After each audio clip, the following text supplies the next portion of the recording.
Welcome. Take a deep breath and slow down for a moment. It is a quiet walk through history and through the human mind itself.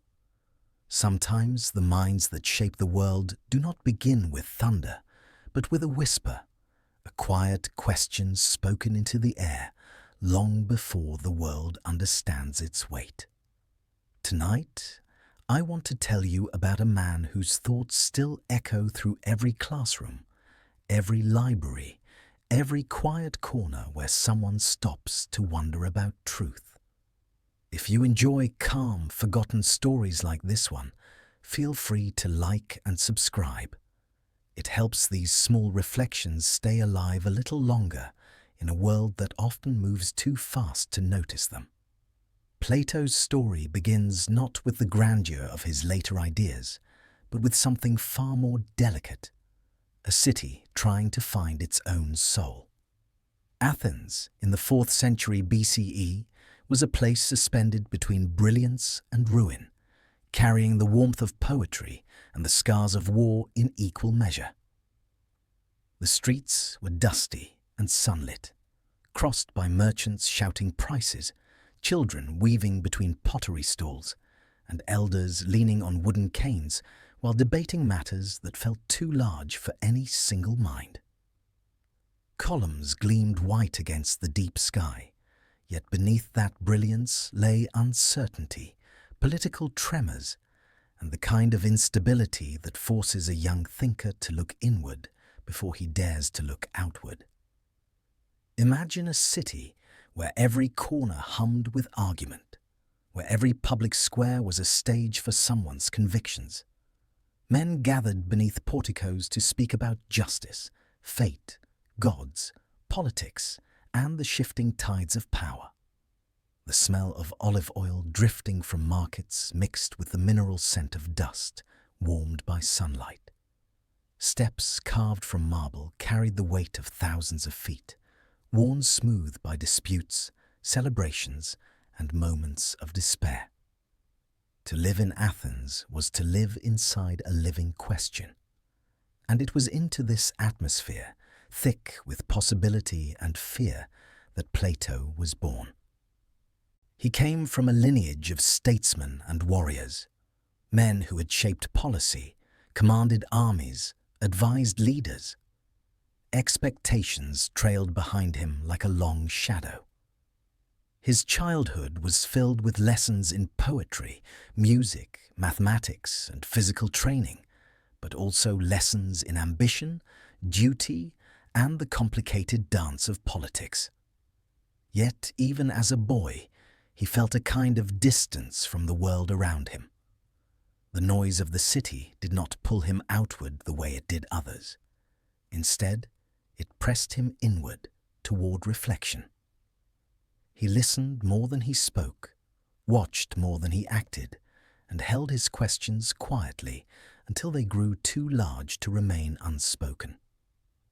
In the evenings, when the heat of the day softened and the city dimmed into a blue haze, he would sit in the courtyard of his family home and trace shapes in the sand. Stars emerged slowly above him, distant and cold, and he found himself wondering why the world was the way it was, why justice seemed fragile, why beauty seemed fleeting, why truth felt slippery, even when spoken with conviction. These questions were not born from arrogance, but from a delicate awareness that something deeper, something unseen, sat beneath the surface of all things. He sensed it the way a sailor senses a current beneath calm water. Athens, during his youth, was still recovering from the Peloponnesian War, still stitching together the torn fabric of its identity. There were days when the air itself felt heavy with tension. Men argued over how the city should be rebuilt, whose vision should shape its future, and which wounds should be acknowledged or forgotten. In that charged environment, philosophy was not a luxury. It was a survival instinct. To think was to breathe. To question was to steady oneself against the shifting ground. Plato walked those streets with wide eyes, absorbing the contradictions of his home. He saw temples dedicated to gods whose stories were both comforting and confounding. He saw statues carved with impossible precision, their marble muscles capturing a kind of ideal humanity that no living body could match. He saw beggars sitting beside the steps of wealthy estates, their hunger ignored by men who debated virtue with confident voices. These contrasts pressed into him, shaping his earliest impressions of the world. He could not help wondering how a city so full of brilliance could also be so full of brokenness. He grew up in a household where poetry was recited as easily as bread was sliced. His mother's relatives traced their lineage to Solon, the great lawgiver. His father's side included men who had fought in major battles. Dinner conversations were not simple affairs. They were miniature debates, layered with stories of politics, honor, and the fragile nature of power. Plato listened to it all with quiet attention, but something in him resisted the straightforward path laid before him. He felt the gravity of expectation, but also the pull of some inner voice, urging him to look beyond what tradition offered. There are moments in every life when the shape of one's path changes subtly, long before the change becomes visible. For Plato, those moments accumulated like pebbles at the bottom of a stream, small, nearly weightless, yet shaping the current of his future. A question asked by a tutor, a story overheard in the marketplace, a glimpse of a public debate that stirred something deep and restless inside him. The city itself seemed to whisper to him, urging him to seek something more enduring than political success, something more permanent than the fleeting victories of men. Athens, in this era, was a place where minds collided. The gymnasiums echoed with the rhythm of both bodies and thoughts, athletes training alongside thinkers discussing metaphysics. Plays performed in open-air theatres carried moral lessons wrapped in tragedy and laughter. The air was thick with the smoke of incense during festivals, and the dust kicked up by processions honoring the gods. Plato absorbed these experiences, not as a passive observer, but as someone quietly collecting impressions, sorting them, searching for patterns. He saw people cling to beliefs simply because they were comfortable. He saw others abandon beliefs simply because they were new. Both extremes unsettled him. He yearned for something steadier, a foundation not shaken by opinion or circumstance. He felt, even then, that truth must be something enduring, something that could sit above the noise of human preference. Yet Plato was not rigid in these early years. He laughed easily, moved gracefully, and carried himself with the hesitant confidence of someone who suspects he may have a purpose but has not yet named it. Friends described him as thoughtful, gentle, and composed. But beneath that gentleness rested a mind already beginning to probe the edges of what could be known. He saw not just what things were, but what they could become.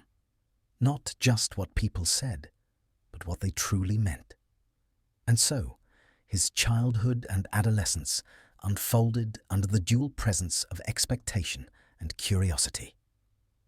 He was shaped by Athens, its beauty, its chaos, its contradictions, but he was also shaped by something quieter, a kind of inner compass that pointed toward a world of ideas long before he could articulate them. He did not yet know that his questions would one day influence millennia of thinkers. He did not yet know that his reflections would ripple outward through time, shaping politics, art, religion, science, and the very language we use to describe truth. At this early point in his life, He was simply a young man walking through a city of light and shadows, wondering why things were the way they were. He did not seek greatness. He sought understanding. And sometimes it is precisely that quiet pursuit that ends up shaping the world. Athens, before Plato, was a city carrying the brilliance of centuries and the fatigue of conflicts. A place where marble temples rose above dusty streets and where every corner seemed to hold echoes of an ancient pulse. To understand the world Plato was born into, one must imagine a city suspended between triumph and uncertainty, a place where beauty and fragility lived side by side. The sun burned brightly on white limestone, casting long shimmering lines across the Parthenon, while the wind from the Saronic Gulf brought the scent of salt and warm dust into the agora. In this environment, life did not unfold quietly. It vibrated with movement, arguments, celebrations, and the unending rhythm of political tension. Athenian life in the years before Plato's birth was marked by a strange duality. On one hand, it was the intellectual center of the Greek world, a place where poets recited verses that traveled through generations, where sculptors carved gods and heroes from marble with uncanny realism, where playwrights filled crowded theaters with tragedies that revealed the deep questions of human nature. On the other hand, Athens bore the scars of long wars and internal strife, its political system shaken, its alliances fragile, its people weary of promises made by leaders who failed to deliver peace. The memory of the Persian invasions still lingered like a shadow on the city's pride, reminding the Athenians how close they had once come to losing everything. To walk through Athens at that time was to witness a culture in motion. Merchants shouted prices from behind wooden stalls, selling olives, figs, honey, and pottery painted with stories of gods and mortals. Children ran through narrow streets, their voices echoing between stone walls. Women carried baskets of bread wrapped in cloth, their sandals tapping softly against the ground. Everywhere, life was visible, tangible, vibrant. But underneath the surface, there was always a sense that the city was searching for something deeper than daily routines could offer. It was a city asking itself what it meant to be just, to be free, to be human. The architecture reflected this search. Temples dedicated to Athena, Apollo, and Zeus reached toward the sky, their columns carefully aligned to express harmony and balance. Public buildings around the agora hosted debates that went on until dusk, the air filled with the sound of voices rising and falling like waves. Men gathered in circles to discuss the meaning of virtue, the shape of the ideal city, the roles of citizens and rulers. It was common for these discussions to grow heated, yet no one considered them a waste of time. To the Athenians, conversation was a form of life, a way of shaping reality through words. This culture of dialogue was no accident. Athens had embraced democracy with a fervor that astonished other Greek cities.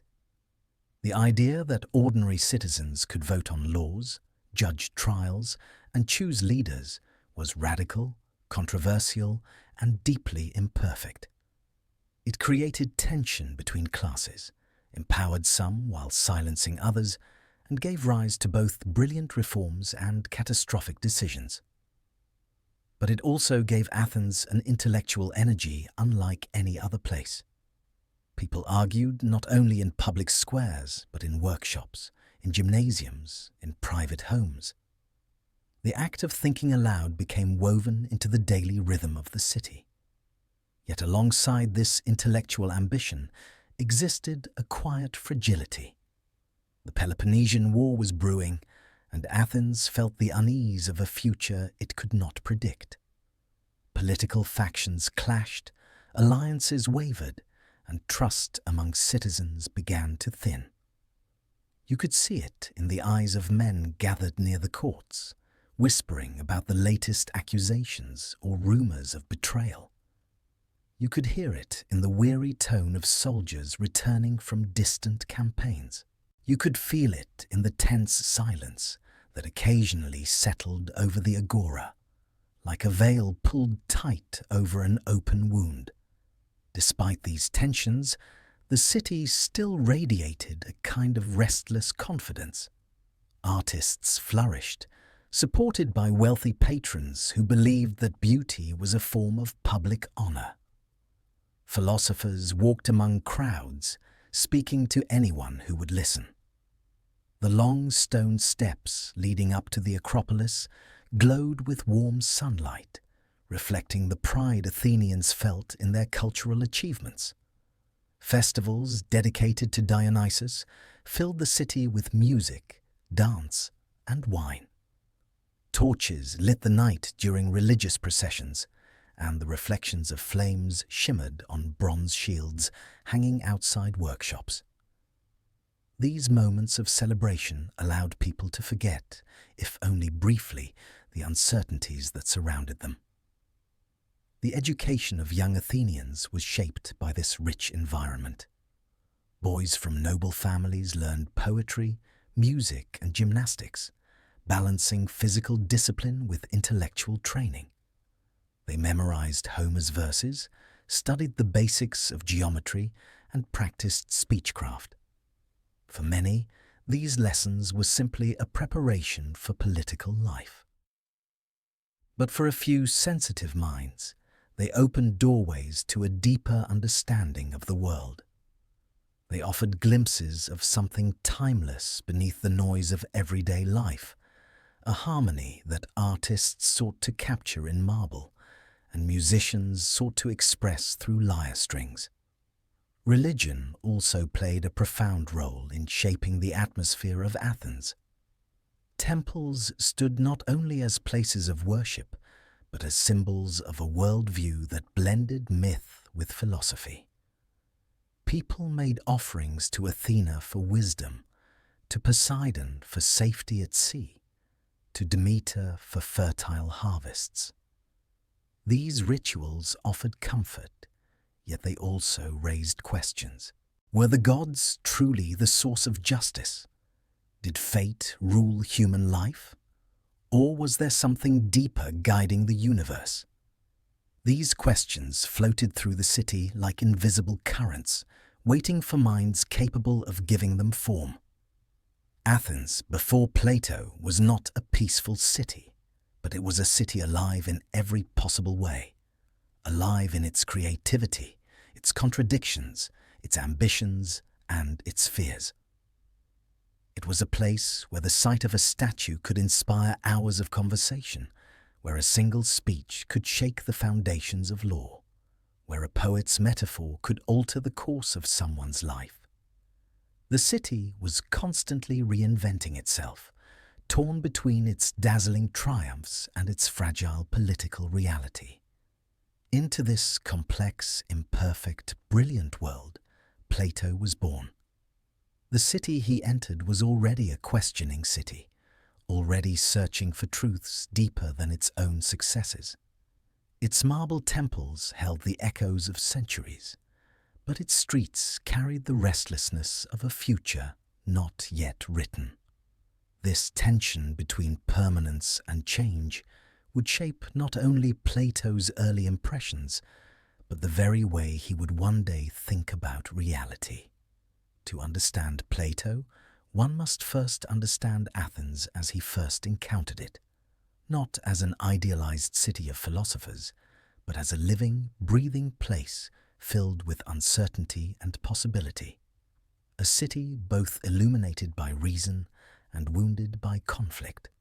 A city whose contradictions became the soil in which one of the greatest minds in history quietly took root. Plato's early years unfolded in a world that was both intimate and immense, shaped by the weight of his family's legacy and the restless pulse of Athens itself. He was born into a lineage that tied him to power, responsibility, and expectation. Yet he moved through his childhood with a quiet sensitivity that made him more interested in questions than in commands. To understand the man he would become, one must look closely at the young boy who walked through the courtyards of a noble home, listening more than he spoke, watching more than he acted, and absorbing the contradictions around him like sunlight on marble. His family belonged to the aristocracy, an old and respected class that traced its roots to the earliest rulers of Athens. On his mother's side, he was connected to Solon, one of the great lawgivers whose reforms had shaped the foundations of the city. On his father's side, he inherited the legacy of warriors and statesmen, men who had stood at the heart of decision-making, who had argued in assemblies and fought in battles. The stories he heard at home were not small stories. They were tales of justice, conflict, honor, and the fragile balance of power. Such narratives shaped the atmosphere in which he grew, teaching him from a young age that life was larger than the immediate world around him.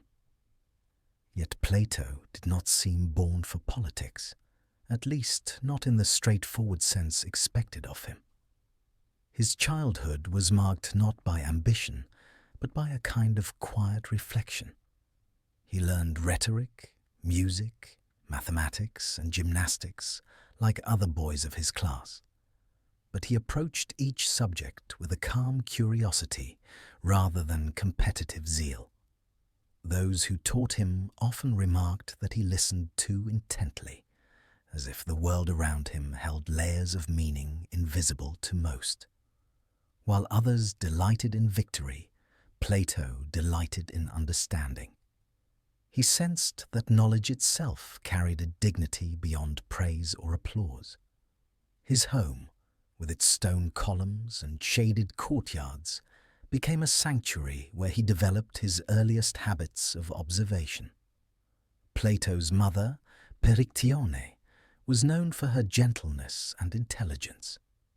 She encouraged discussions not only about practical matters, but about poetry, music, and the intangible qualities that made life beautiful and perplexing. His elders debated philosophy without calling it philosophy. They discussed justice without imagining that one day a young boy listening quietly at the edge of the room would redefine the very concept. Childhood in Athens was not isolated from the city's political tension.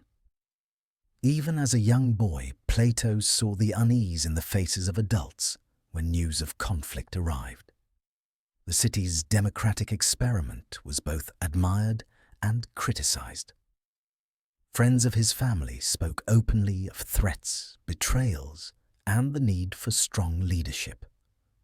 These conversations did not frighten him. Instead, they shaped his early understanding of the fragility of human systems. He learned, before he could articulate it, that societies were living things, vulnerable, fallible, susceptible to both brilliance and error. Although Plato was surrounded by the expectations of statesmanship, he found himself drawn to the quieter arts. Poetry fascinated him. He memorized verses from Homer, recited lines that compared warriors to lions and gods to shifting winds. He copied the rhythms of epic stories in the dust with a stick, imagining battles, storms, and distant lands. But unlike other boys, he did not wish to be the hero of these tales. Instead, he wondered what made them meaningful, what hidden truths they carried beneath their dramatic surfaces. He asked questions that lingered awkwardly in the air, questions that adults sometimes brushed aside with a smile, unsure of how to answer. As he grew older, his education deepened. He learned music carefully, understanding the lyre not merely as an instrument, but as a tool that revealed harmony, the same harmony he sensed in the proportions of buildings, the pacing of poetry, and the movements of the human spirit. Mathematics, too, appealed to him, not for its practical use, but for the way it offered certainty amidst the chaos of human affairs. Numbers did not lie, he thought. Shapes did not shift their nature depending on who observed them. These ideas planted early seeds of the philosophical world he would later build, a world where eternal forms existed beyond human perception. Plato's physical training shaped him as well. Like all boys of noble birth, he trained in wrestling, running, and throwing the discus. He moved with surprising grace, and some imagined he would become an athlete. But he lacked the hunger for victory. He performed the exercises with the same thoughtful demeanor that he had in his lessons, as though he were trying to understand his body rather than to test it. Even in the gymnasium, surrounded by shouts and laughter, he seemed slightly detached, present but observing from a distance. The political climate of Athens began to darken as Plato approached adolescence. The Peloponnesian War loomed, casting uncertainty over daily life. Men spoke in hushed tones about alliances, strategies, and the fear of Spartan dominance. Plato watched these discussions with growing awareness. He saw how reason could be drowned out by fear, how passion could overwhelm judgment, how the masses could be swayed by voices promising easy answers. He did not judge these flaws harshly. He simply absorbed them, storing them as observations that would later emerge in his reflections on governance and justice. Despite the turmoil, Athens remained a city of culture, and Plato found solace in its quiet rituals. He walked with his brothers through olive groves, listening to the hum of cicadas. He visited temples where incense drifted like soft clouds of meaning. He watched craftsmen shaping marble, fascinated by the slow transformation of stone into idealized human form. These moments carved themselves into his memory, teaching him to look beyond the surface of things. What set Plato apart from other boys of his age was not intelligence alone, but the way he responded to the world. He felt a pull toward clarity, toward the unseen order beneath life's confusion. Even when he laughed with friends or participated in festivals, that quiet pull remained, urging him inward.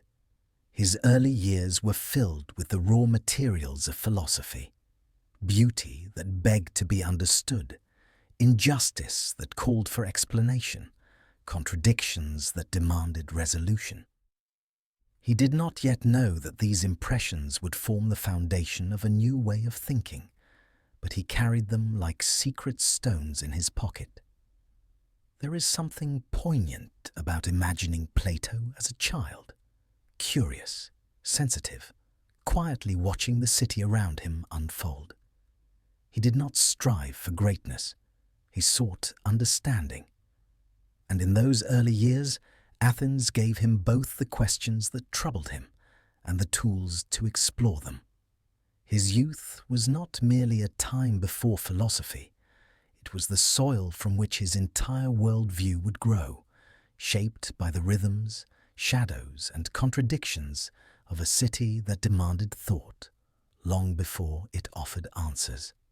Plato did not know it yet, but everything he absorbed, the poetry, the arguments, the war-torn streets, the marble temples, the tension between ideals and reality, would one day become part of the philosophical tapestry that shaped Western thought.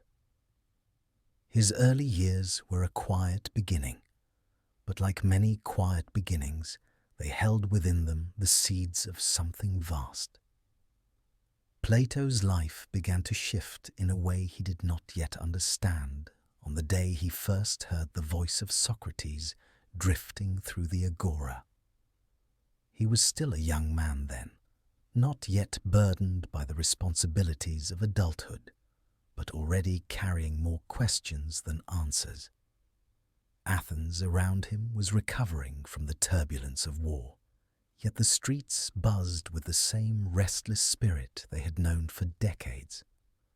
Merchants called out prices, children chased each other between stalls, and elders sat beneath the shade of stoa columns while discussing the affairs of the city with that familiar Athenian intensity. Amid this familiar noise, one voice carried differently, calm, patient, deliberate, and strangely piercing. It was the voice that would become the center of Plato's intellectual universe. Plato saw Socrates before he understood who he was. He noticed a man who looked nothing like the polished orators of Athens. Socrates stood barefoot on the warm stone, his body unremarkable, even awkward, his expression shaped not by the desire to impress, but by a quiet attentiveness to the person standing in front of him. He leaned slightly forward, as if listening more deeply than anyone else was capable of listening. Around him, a small crowd gathered, not to witness a performance, but to follow the movement of a conversation that seemed to unfold like a slow-burning fire. Plato paused at a distance.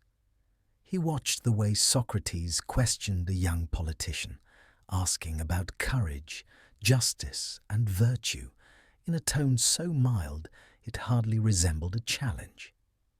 Yet every question peeled away a layer of confidence from the young man's arguments. The crowd murmured in surprise when the politician's certainty faltered. Not through insult or aggression, but through the gentle, almost surgical way Socrates restructured the discussion.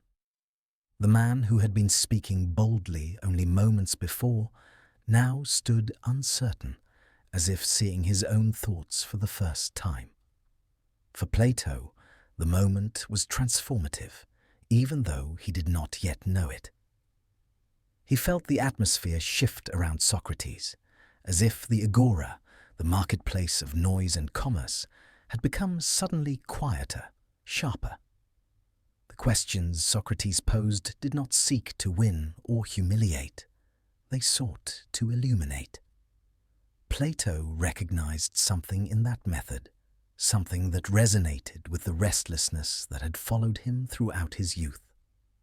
He had always sensed that truth could not be found in simple statements or confident claims.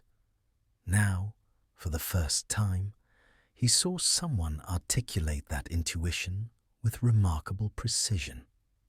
Socrates continued speaking, walking slowly as he questioned others who stepped into the circle of discussion.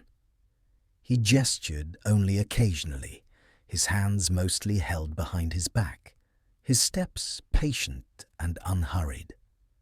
There was nothing theatrical about him. He seemed almost indifferent to the attention he received. What captivated people was not his appearance, but the substance of his inquiry. His questions reached beneath the surface of ordinary thought, revealing contradictions others never noticed. He spoke as if peeling back the layers of a world no one else had paused long enough to examine. Plato found himself drawn closer, his curiosity stronger than his hesitation. He had heard of Socrates before, of course.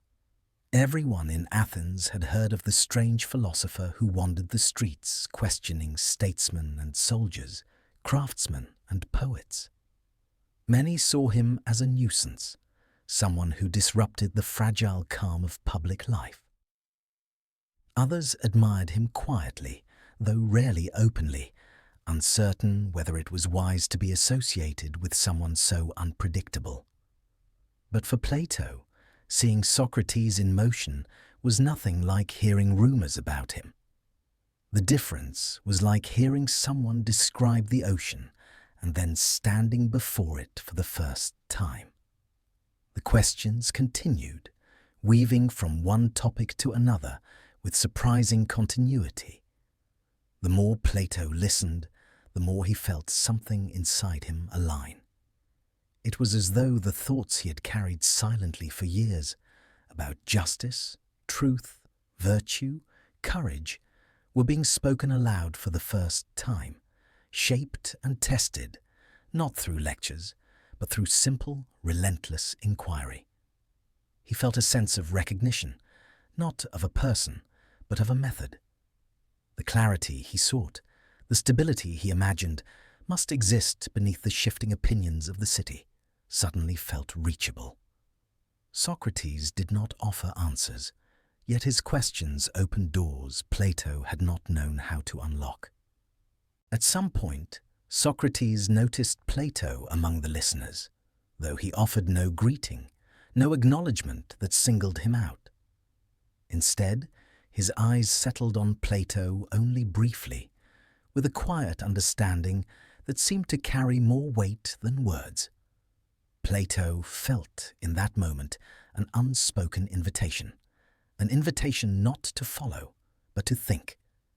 There was no demand, no expectation, only the sense that someone had recognized his hunger for clarity. The encounter was simple, unadorned, and yet it pressed itself into Plato's memory like a seal into wax. As the sun moved across the sky and the shadows lengthened beneath the columns, Socrates ended the discussion as quietly as he had begun it. There was no final proclamation, no triumph.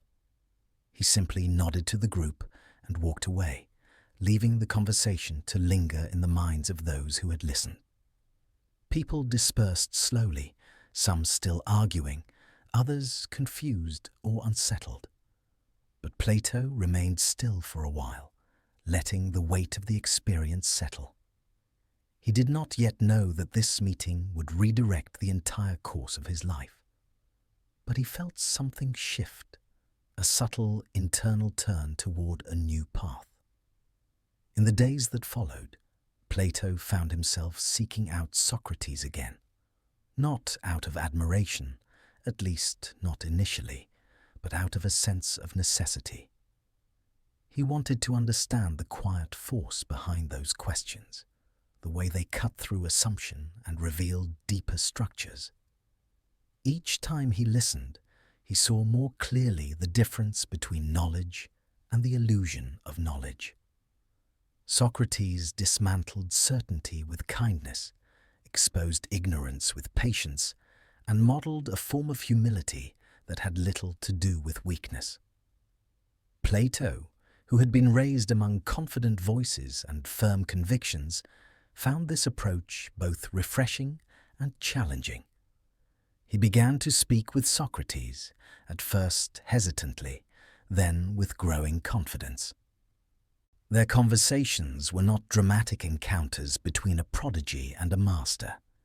They were slow exchanges of curiosity, grounded in genuine interest. Plato found in Socrates not a teacher who claimed to possess truth, but a guide willing to search for it. This distinction mattered deeply. For a young man disillusioned by the political instability of Athens, Socrates represented a kind of clarity that did not depend on power, reputation, or rhetoric. In time, Plato's life would become inseparable from the memory of Socrates. But in these early days, what he absorbed was something far more subtle, a way of seeing, a way of questioning, a way of approaching the world that placed truth above pride and inquiry above certainty. These were seeds that would one day grow into the vast philosophical landscapes of his dialogues. But in the moment, they were simply impressions, quiet and luminous. Plato did not yet know that he would later preserve Socrates' voice in writing, long after the city silenced him. He did not know that he would build an entire philosophical tradition on the foundation of this encounter. But standing in the agora, listening to a man who asked questions that cut deeper than any speech he had heard, Plato felt the first stirrings of a lifelong devotion. Something in him had recognized its direction. Something in him had begun. Athens, during the years leading toward the trial and execution of Socrates, was a city caught in a long, uneasy breath. The brilliance of its past still glittered on marble surfaces, but the shadows cast by war, betrayal, and political turmoil had grown darker and more persistent. To understand Plato's transformation, one must understand the environment that shaped his disillusionment. The Athens of his youth, vibrant, proud, argumentative, began to shift into something more strained, more fragile. It was in these shadows that Plato's philosophical voice began to take form, shaped by the contrast between the ideals he admired and the realities he witnessed. The Peloponnesian War left scars deeper than cracked walls or burned fields. It changed the rhythm of the city, slowing it in some places, hastening it in others. Markets, once filled with lively discussion, now carried a note of caution. Citizens who once argued freely became more guarded. Families spoke in lowered tones, wary of political factions that rose and fell with alarming speed. Even public gatherings lost some of their enthusiastic energy, replaced by a tension that settled over the agora like an invisible weight. Plato absorbed this shift keenly, sensing that the city he loved was drifting away from the values that had defined it. The political upheavals that followed were stark reminders of how unstable Athens had become. The democracy that had once been celebrated as a model of civic participation wavered under pressure. Factions formed, dissolved, and reformed with little warning. Ambitious leaders seized power in moments of crisis, only to fall from grace after making decisions that divided the city further. The brief rule of the 30 tyrants marked one of the darkest chapters in Athenian history, a period when fear overshadowed dialogue and justice bent beneath the weight of revenge and control. Plato watched as men with loud voices and confident promises led the city into deeper turmoil. He learned in those years that rhetoric could be dangerous when unaccompanied by wisdom. Throughout these shifts, Socrates remained a constant presence in Plato's life, an anchor of clarity amid confusion. But even Socrates became entangled in the city's growing paranoia. His willingness to question everything, beliefs, traditions, authority, made him both admired and feared. His philosophical method exposed the fragility of arguments used by those in power, and this subtle challenge did not go unnoticed. Plato saw firsthand how the qualities he admired in Socrates, curiosity, humility, intellectual honesty, were misinterpreted by men who valued stability over truth. The more the city trembled under its own uncertainty, the more it looked for scapegoats. In that environment, Socrates became an easy target. Plato sensed the danger before he fully understood it. He saw how political leaders sought to control public opinion, how they cast suspicion on those who encouraged independent thought. The city that once celebrated debate now feared it. The same agora that had hosted vibrant discussions began to host accusations. Plato felt the shift not only in the atmosphere, but in himself. He began to withdraw slightly from the political realm, not out of cowardice, but out of disappointment. He had been raised to believe in the power of the Athenian system, yet he saw its weaknesses exposed during moments of crisis. He learned, painfully, that democracy without wisdom could falter just as easily as tyranny without compassion. The trial of Socrates marked the breaking point. Plato watched as the man who had shaped his intellectual awakening was accused of corrupting youth and disrespecting the city's gods. These accusations struck Plato as painfully ironic. The very qualities that made Socrates valuable, his desire to improve others through questioning, his encouragement of moral reflection, were recast as threats. Plato attended the trial and listened to the arguments made against the philosopher. He saw how easily fear could twist truth, how quickly a crowd could be swayed by emotion rather than reason. For Plato, this trial became the clearest example of everything that troubled him about politics. It was not simply a legal proceeding. It was a symbol of the city's failure to protect its greatest minds. When the verdict was announced and Socrates was condemned to death, Plato felt something inside him fracture. He witnessed the effects of public fear, the fragility of institutions, and the consequences of a society unable to recognize the value of thoughtful dissent. The death of Socrates left a shadow over the city, a quiet heaviness that seemed to settle on the stones of the agora, on the steps of the courts, and in the minds of those who had admired him. Plato carried that shadow with him, understanding that something essential had been lost, not only a mentor, but a model for how to live, how to think, and how to question.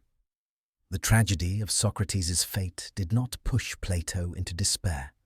Instead, it forced him into clarity. He saw that political life, as it existed in Athens, was not guided by the ideals it professed.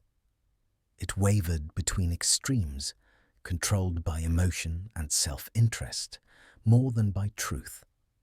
Plato's early sense of distance from politics solidified into conviction. He realized that if a society could condemn a man like Socrates, it was not ready to embody the ideals of justice or wisdom. And if it was not ready, then it needed to be reshaped. This is the moment where Plato's philosophical journey deepened. The shadows of Athens became the catalyst for his desire to explore what justice truly meant, what a just society could look like, and what role a philosopher should play within it. He began to see the limitations of political systems built on shifting foundations. He understood that true reform required more than new laws or leadership. It required a transformation in the way people thought about themselves and their world. He recognized that philosophy was not merely a pursuit of abstract ideas. It was a means of healing the wounds that societies inflicted upon themselves. As the city mourned the loss of Socrates, some quietly, some with guilt, others with a sense of relief, Plato found himself turning inward. He walked through the streets with a heightened awareness of their history and their fragility.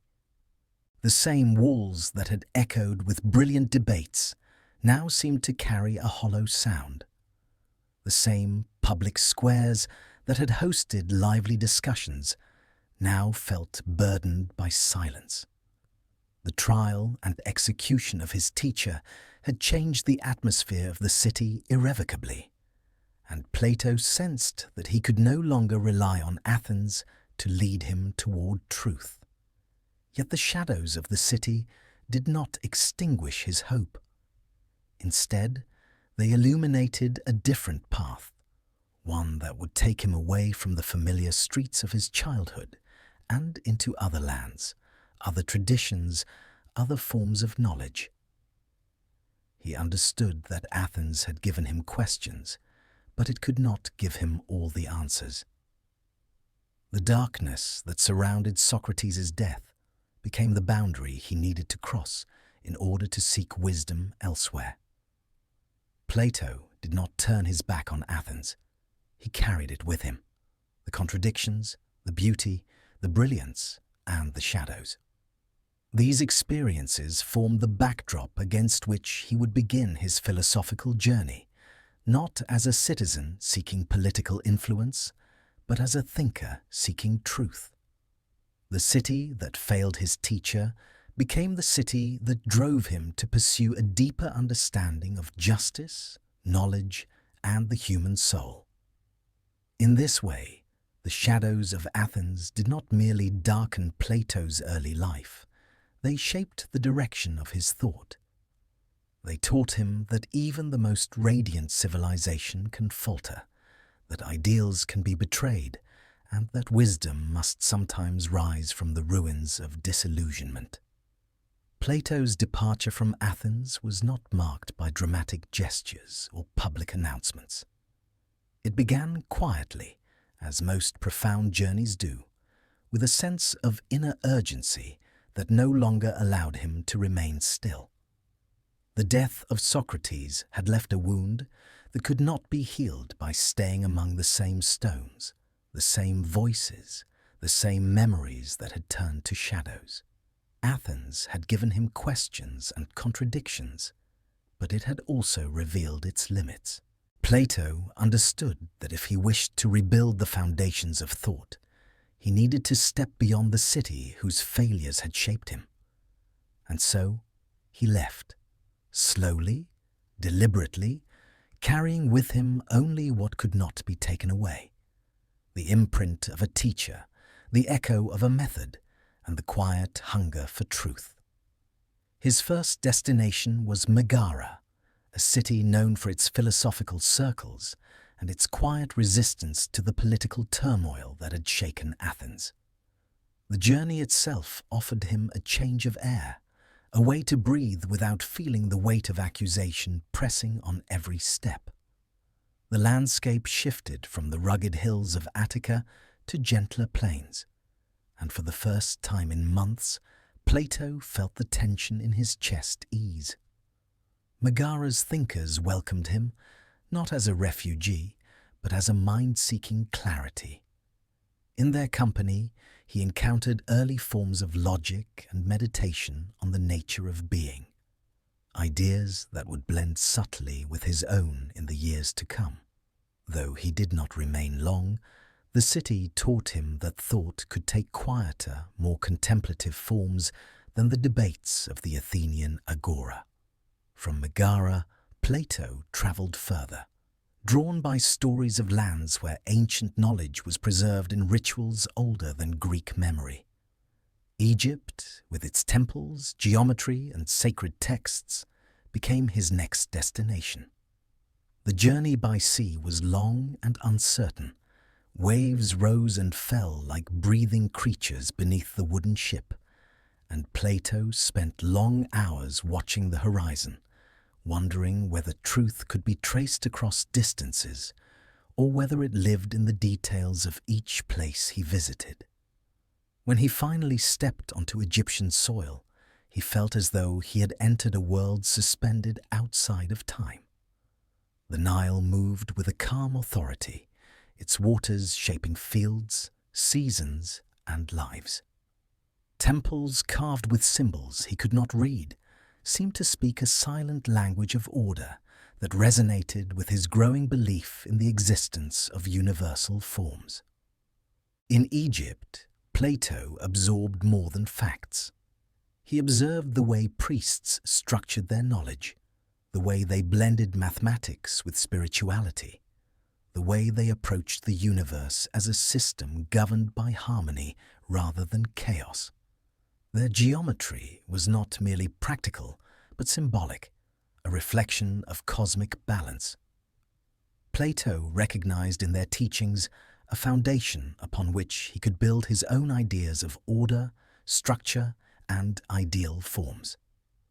Though the culture was foreign, the underlying search for permanence amid change felt familiar, as if he were encountering another version of the questions that had followed him since youth.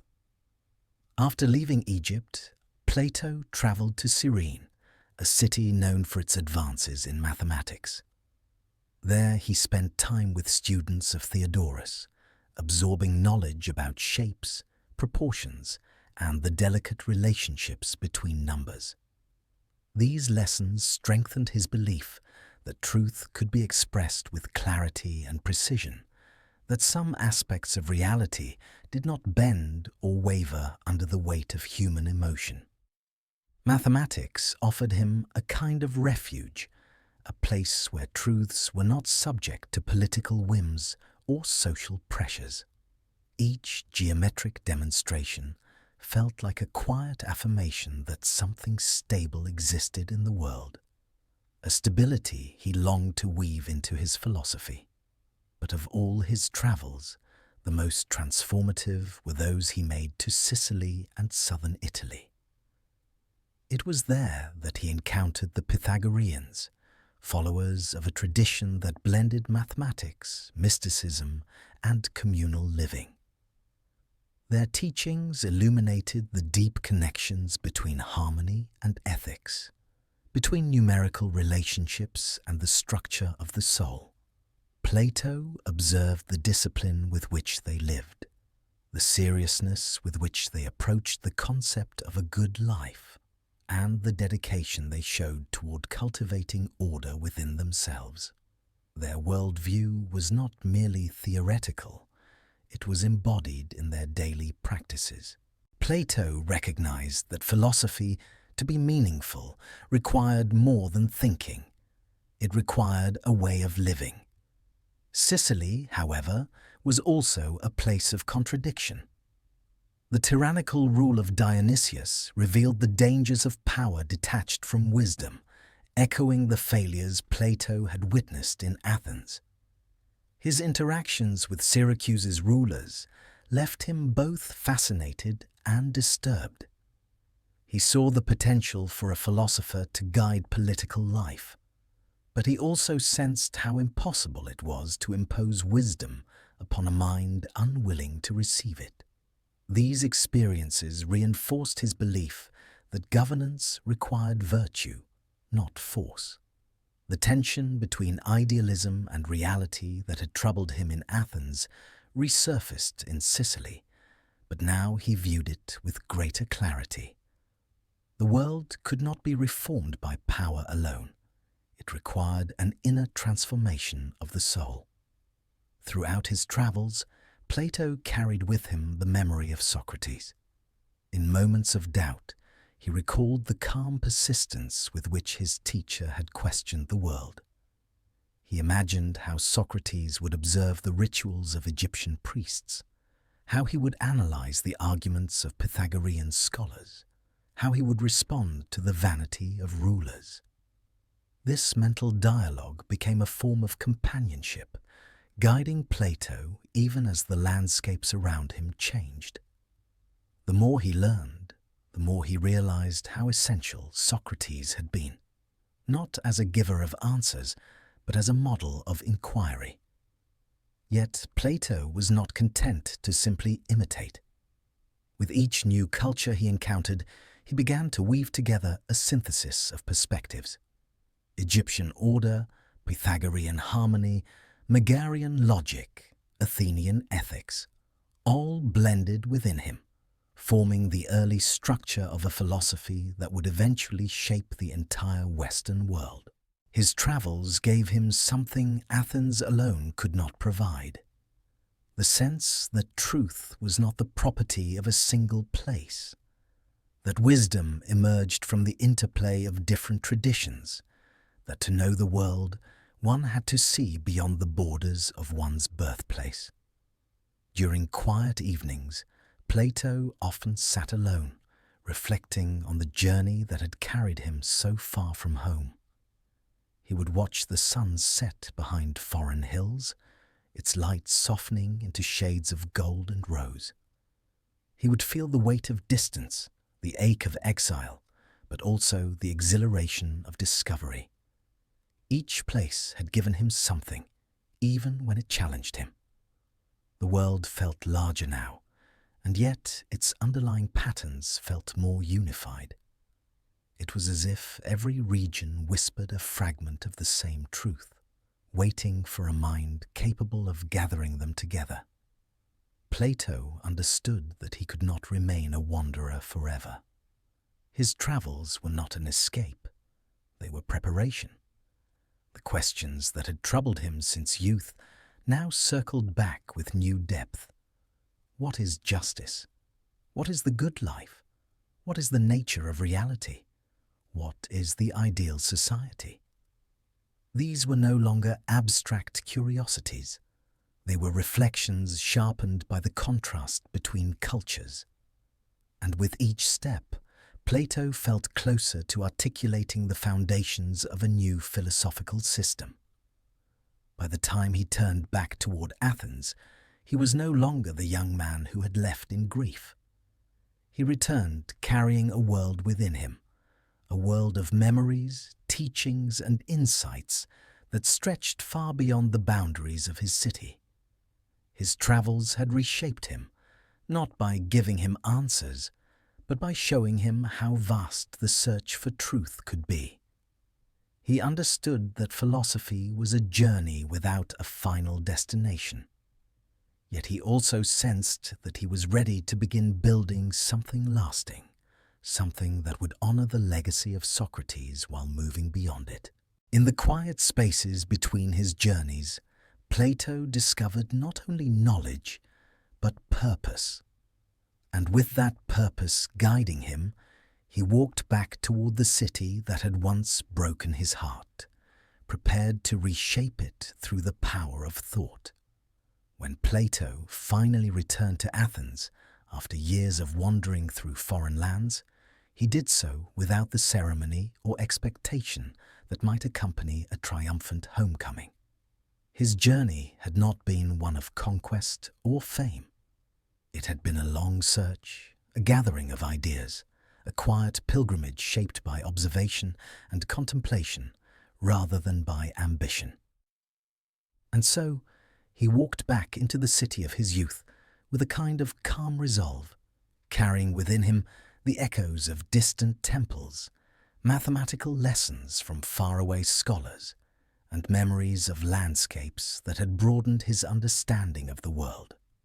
Athens greeted him not with fanfare, but with a familiar blend of brilliance and weariness, the same duality that had shaped him from the beginning. The city he returned to was both recognizable and changed. The scars of war had faded slightly, yet the underlying tensions remained, woven into the fabric of daily life. The agora still bustled with merchants selling olives, wine, and pottery. Children still chased each other through narrow streets. The sun still illuminated the marble of the Acropolis with a radiance that held the weight of centuries. But beneath the lively surface, Plato sensed a subtle shift. The confidence of Athens had been shaken, its faith in its own political systems still fragile after the trauma of Socrates' execution. The intellectual energy remained, but it carried a quieter tone, as if the city was unsure of how boldly it should question itself. Plato walked through familiar neighborhoods with the gaze of someone who had seen too much to look at anything the same way again. The olive trees outside the city seemed shorter than he remembered, their branches less imposing. The homes built of stone and mud brick appeared smaller, though they were unchanged.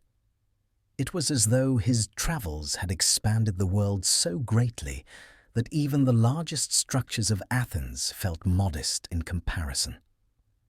Yet this modesty did not disappoint him. It grounded him. The narrow streets, the dusty air, the hum of conversation, they reminded him of where his journey had begun and why it had mattered. He visited the places that had shaped his early years. He walked past the gymnasium where he once trained among other young men, absorbing lessons in discipline and harmony. He passed the courtyards where he had studied poetry and music, recalling how the rhythms of verse had once seemed to carry all the wisdom he could imagine. He paused near the spot in the agora where he had first heard Socrates, feeling an ache of both loss and gratitude. The memory lingered in the air like a faint echo, reminding him of the moment when his path had shifted toward philosophy.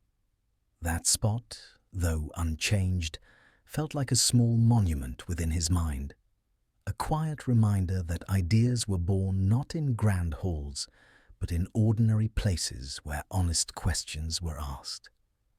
Plato's return to Athens was not marked by a clear plan. He carried with him a wealth of impressions, knowledge and insights, but he had not yet decided how to channel them. He knew that he could not simply resume the life he had lived before his travels. Too much had changed inside him. He understood now that the philosopher's task was not to escape the world, but to engage with it thoughtfully. Yet he also understood that this engagement required patience, structure, and a willingness to build something new, rather than merely criticize what already existed.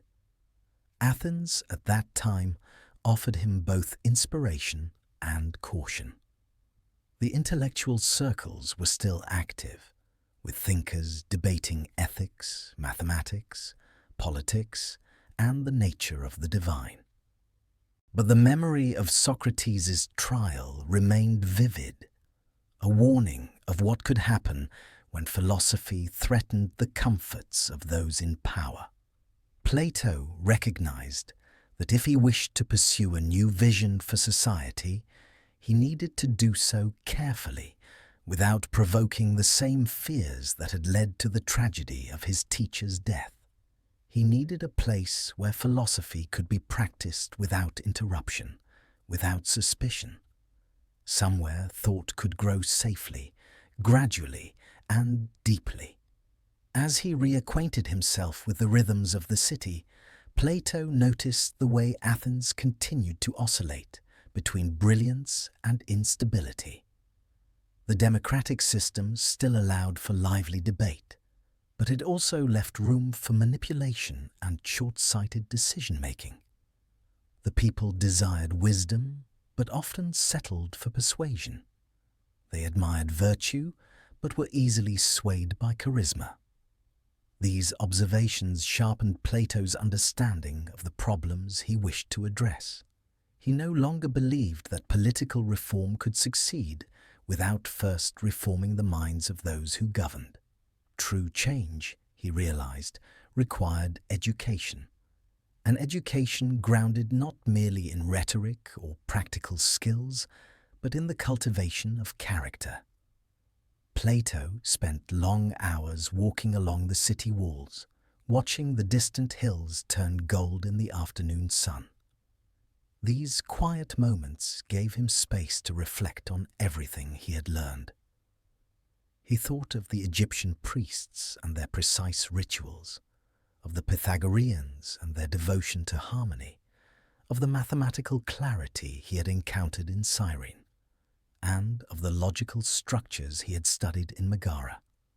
Each tradition offered a glimpse of stability, a way of organizing thought and life. Plato understood now that his task was not to imitate any one of them, but to synthesize what was best in each into a new vision, one that could serve as a foundation for a wiser society. During this period of reflection, Plato felt the first stirrings of an idea that would shape the rest of his life.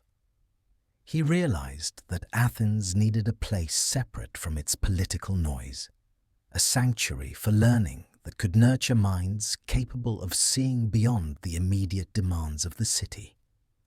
A place where philosophy could be practiced as a way of life, not merely as an intellectual pastime.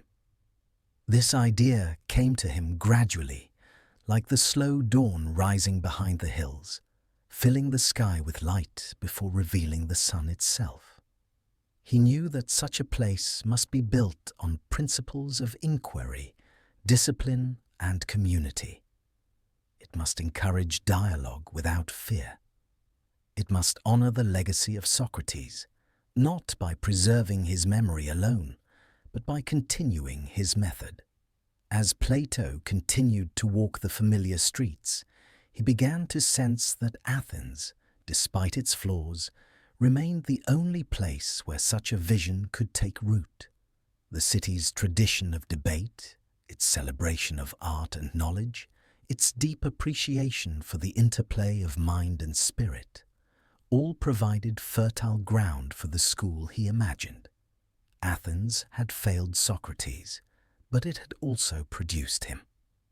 The very tension that troubled Plato became the reason he believed a philosophical institution could flourish there.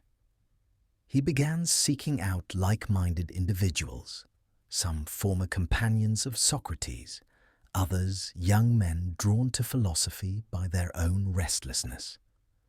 They met in quiet corners of the city, discussing ethics, politics, mathematics, and the structure of the cosmos. These informal gatherings were the early seeds of a community that would one day shape the intellectual history of the Western world. Plato did not lead them as a teacher. He guided them as someone still searching, still refining his understanding. The role suited him. He was not interested in imposing doctrines. He wished instead to cultivate inquiry. As the months passed, Plato's resolve strengthened. The grief that had once weighed on him began to transform into purpose. Athens, for all its imperfections, felt like the place where his fragmented experiences could finally be woven together. Here, among the stones that had witnessed both the brilliance and the blindness of the city, he could begin to build something that might outlast its political cycles. Something that would honor the pursuit of truth above the pursuit of power. Something that could carry the light of Socrates into a new generation. By the time Plato settled fully into his life in Athens once more, he no longer felt like the young man who had once watched Socrates in awe. He now carried the weight of his own experiences, the clarity of his own vision, and the beginnings of a philosophical mission. His return did not signal an end to his journey, but the beginning of the work that would define him. The city had shaped him, wounded him, and taught him. Now he wished to shape it in return, not through political ambition, but through the quiet, enduring force of ideas. When Plato finally decided to create a place dedicated entirely to the pursuit of wisdom, the idea did not burst forth as a sudden inspiration. It arrived gently, like the slow accumulation of dawnlight across the columns of the Acropolis, revealing its shape only after years of reflection. The notion of a school, one that would differ from the chaotic debates of the agora and the fragmented lessons of wandering teachers, grew in him as quietly as a seed buried beneath the soil. By the time he acted on it, the decision felt less like a bold innovation and more like the natural culmination of his journey, a quiet necessity shaped by everything he had seen and lost. The location he chose was not in the heart of Athens, but on its outskirts, just beyond the city's noise, near the sacred grove of Academos. Olive trees grew thickly there, their branches forming a canopy that filtered sunlight into soft, trembling patterns on the ground. The soil was warm, the air scented with leaves, earth, and the faint sweetness of wild herbs. The grove had long been a place where travelers paused for rest and where athletes once trained, but to Plato it seemed to carry a more contemplative spirit. There was an understated harmony in the rustle of leaves and the distant sounds of the city. The place felt like a natural home for thought. Plato's vision for the academy was not of a rigid institution or a place of memorization. He imagined instead a community dedicated to the slow, deliberate work of seeking truth. He envisioned students walking among the trees, discussing ethics, mathematics, astronomy, and the nature of the soul. He pictured shaded porticos where debates could continue long after the heat of midday had settled. He saw small groups gathered on stone benches, sharing insights, challenging assumptions, and testing each other's understanding. The academy, in his mind, was not a building but a living environment, a place where inquiry could grow like the branches of the olive trees overhead, expanding in every direction without losing its grounding.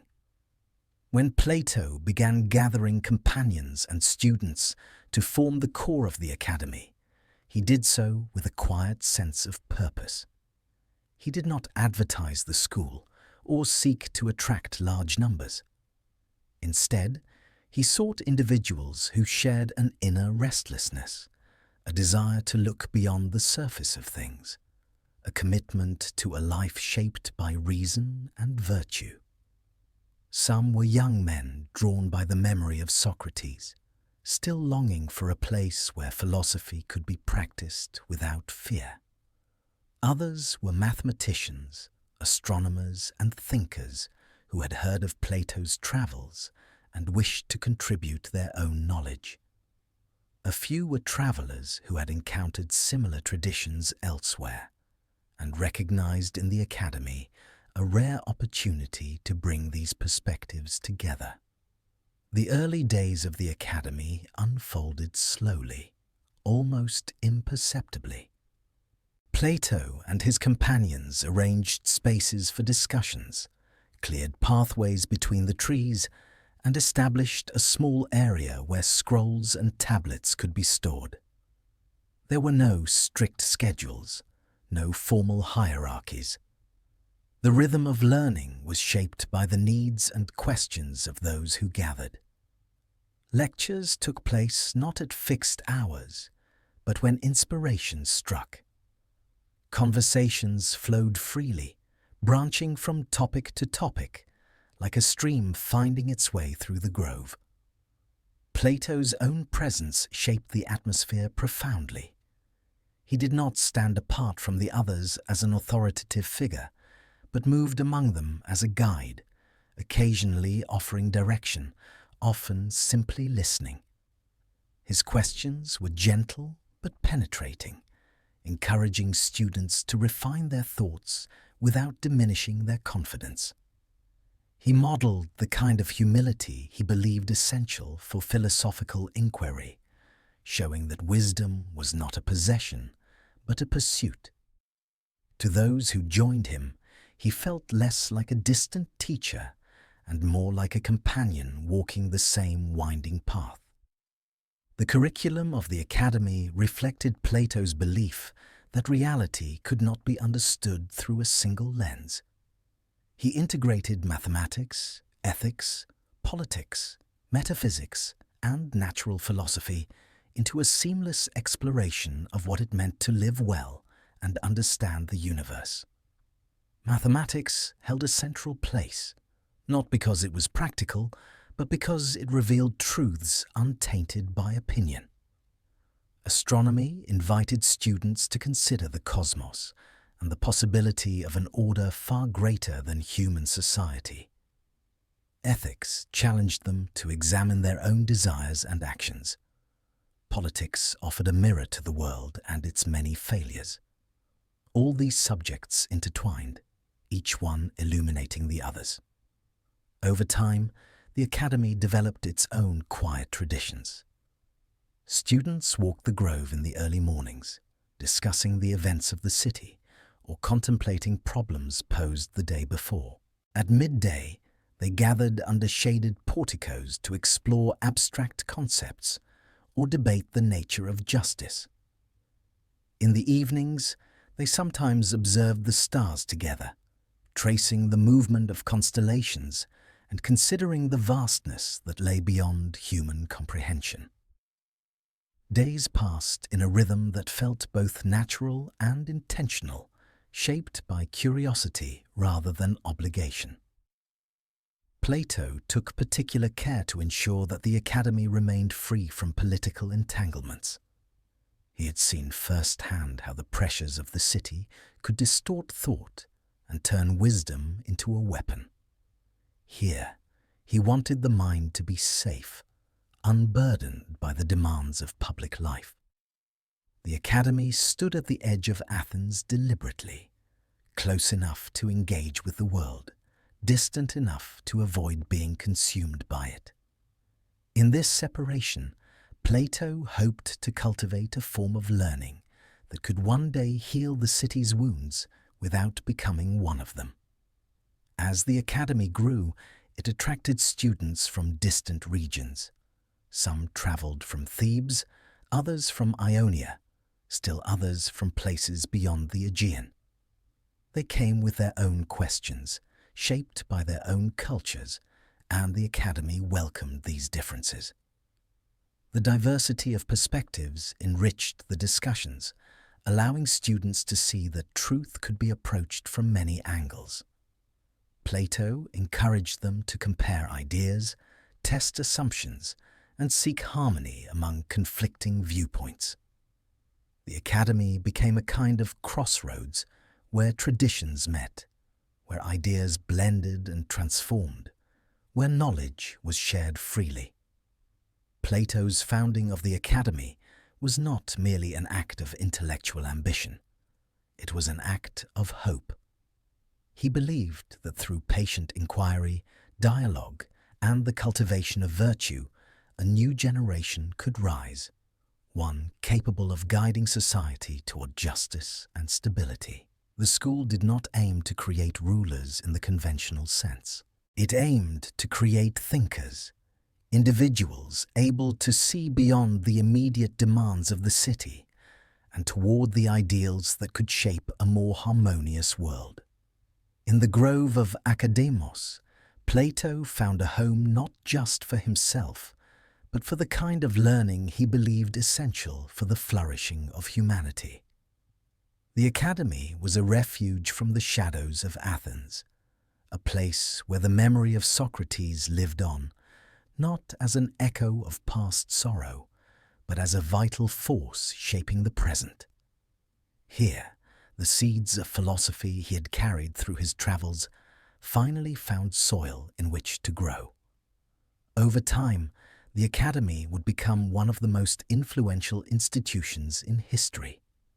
Yet, in its early days, it was simply a quiet space where thoughtful minds gathered, seeking clarity beneath the branches of ancient olive trees. In choosing this path, Plato stepped into his role not only as a philosopher, but as a builder of a legacy that would endure long after the stones of Athens had crumbled. Plato never imagined the academy as a place centered on his own voice. From its earliest days, one of his strongest convictions was that philosophy could only survive if knowledge moved between minds the way fire passed from one torch to another, quietly, cleanly, without being diminished. The academy grew into a place where this passing of intellectual flame became its defining rhythm, shaped not by the authority of one teacher, but by the gradual emergence of many. The students who came to Plato were not blank tablets waiting to be filled, but bearers of their own questions, shadows, and beginnings of understanding. They arrived from different corners of the Greek world, each carrying the weight of their own experiences, each searching for clarity in their own way. Some came from cities torn by political struggle, seeking a refuge from the noise of public life. Others arrived from places where learning was rare and treasured, drawn by distant rumors of a quiet grove where minds gathered freely. A few came simply because they felt a pull they could not name, an instinct that the slow, disciplined examination of life might open something inside them. The paths that led them to the academy were as varied as the olive branches above their heads. Yet once they entered the grove, their lives began to intertwine. Plato watched them without imposing himself, observing the subtle ways they changed as they walked the grounds. The academy was not a place of dramatic transformations. Rather, it encouraged a gentle reshaping of thought, a gradual refinement that unfolded over seasons. Students who had once argued loudly in the agora found themselves speaking more softly, listening more closely. Those who had arrived full of certainty discovered the first cracks in their convictions and began to feel a humility that surprised them. Others who had come timidly found, over time, a quiet confidence in their ability to reason. The way knowledge moved within the academy was neither rigid nor linear. Younger students learned from older ones in long afternoon conversations beneath the olive trees. Groups gathered at dusk to debate an ethical question or interpret a mathematical proof, sitting on the worn stone benches that lined the paths. Lectures did not dominate the life of the academy. Instead, they acted as sparks that ignited further inquiry. Plato often began this process with a single idea or question, allowing his students to explore its implications among themselves. Some students showed particular promise. Among them was a young man from Macedon, whose intense curiosity and sharpness of mind set him apart. His name was Aristotle, and although he would one day challenge many of Plato's assumptions, he absorbed the academy's atmosphere with remarkable dedication. He spent long hours in the grove, examining plants, contemplating logic, and engaging other students in arguments that stretched far into the night. From the beginning, it was clear that he sought not only to understand Plato's teachings, but to test their limits. Plato never discouraged this questioning. On the contrary, he believed that genuine philosophical inquiry required the courage to examine everything, including the ideas one admired most. In the academy, disagreement was not a sign of disrespect, but a sign of engagement. Students who debated vigorously during the day might share a quiet walk in the evening, their discussions continuing in softer tones as the light faded. The academy fostered not just intellectual growth, but a kind of companionship built on mutual pursuit of truth. Each student carried their own strengths. Some excelled in mathematics, mapping out the foundations that would one day support new theories of proportion and geometry. Others immersed themselves in ethics, tracing the contours of justice and virtue through delicate arguments. Still others focused on astronomy, mapping the heavens and pondering the order of the cosmos. Plato encouraged them all, seeing in their varied interests the potential for a unified understanding of reality. The academy formed a constellation of talents, each star contributing to the light of the whole. Teaching in the academy was not confined to formal settings. The most profound exchanges often took place during everyday activities, walking between the trees, eating simple meals, or gathering near the water basin where students washed their hands. These quiet moments allowed ideas to take root at their own pace. Students learned to cultivate patience, recognizing that understanding unfolded slowly, like dawn creeping across the sky. Plato believed that philosophy could not be rushed, and the academy's rhythms echoed that belief. The sense of lineage within the academy deepened as years passed. Older students who had once arrived uncertain and searching became guides for the newcomers. Their understanding, shaped through countless conversations and reflections, flowed naturally into the minds of those just beginning their journey. This gentle passing of insight created a continuity that bound the generations of students together. Plato watched this process with a quiet satisfaction, recognizing that the Academy's future did not depend on him alone, but on the shared commitment of all who entered its gates. The atmosphere of the Academy also shaped moral character. Students were encouraged not only to think clearly, but to live thoughtfully. They learned to recognize the difference between argument for its own sake and argument in pursuit of truth. They practiced moderation, temperance, and self-awareness. Many who left the Academy carried these virtues back to their cities, becoming advisors, teachers, or quiet influences in political life. They did not preach philosophy. They embodied it. In this way, the Academy extended its reach far beyond its physical boundaries. Plato's role in fostering this community was subtle but profound. He offered guidance without demanding obedience, allowing each student's natural inclinations to shape their path. He modeled the kind of intellectual humility that made deep inquiry possible, demonstrating that even the wisest mind was always learning. As he watched his students grow, he felt a deepening sense of continuity. Each new student represented a fresh step in the long journey of thought that began with Socrates and stretched beyond the horizon of his own lifetime. Over time, the Academy developed a memory of its own. The grove carried the echoes of countless discussions, the stones bore the marks of students' feet, and the very air seemed shaped by years of contemplation. New students sensed this history as soon as they arrived, feeling as though they were stepping into a river already flowing long before them. This continuity gave the Academy a sense of quiet dignity, a place where ideas were tended like ancient trees, each generation adding its own rings of growth. The students who passed through the Academy did not all achieve fame or leave written works. Many returned to their lives carrying insights that shaped their families, their cities, or simply their inner worlds.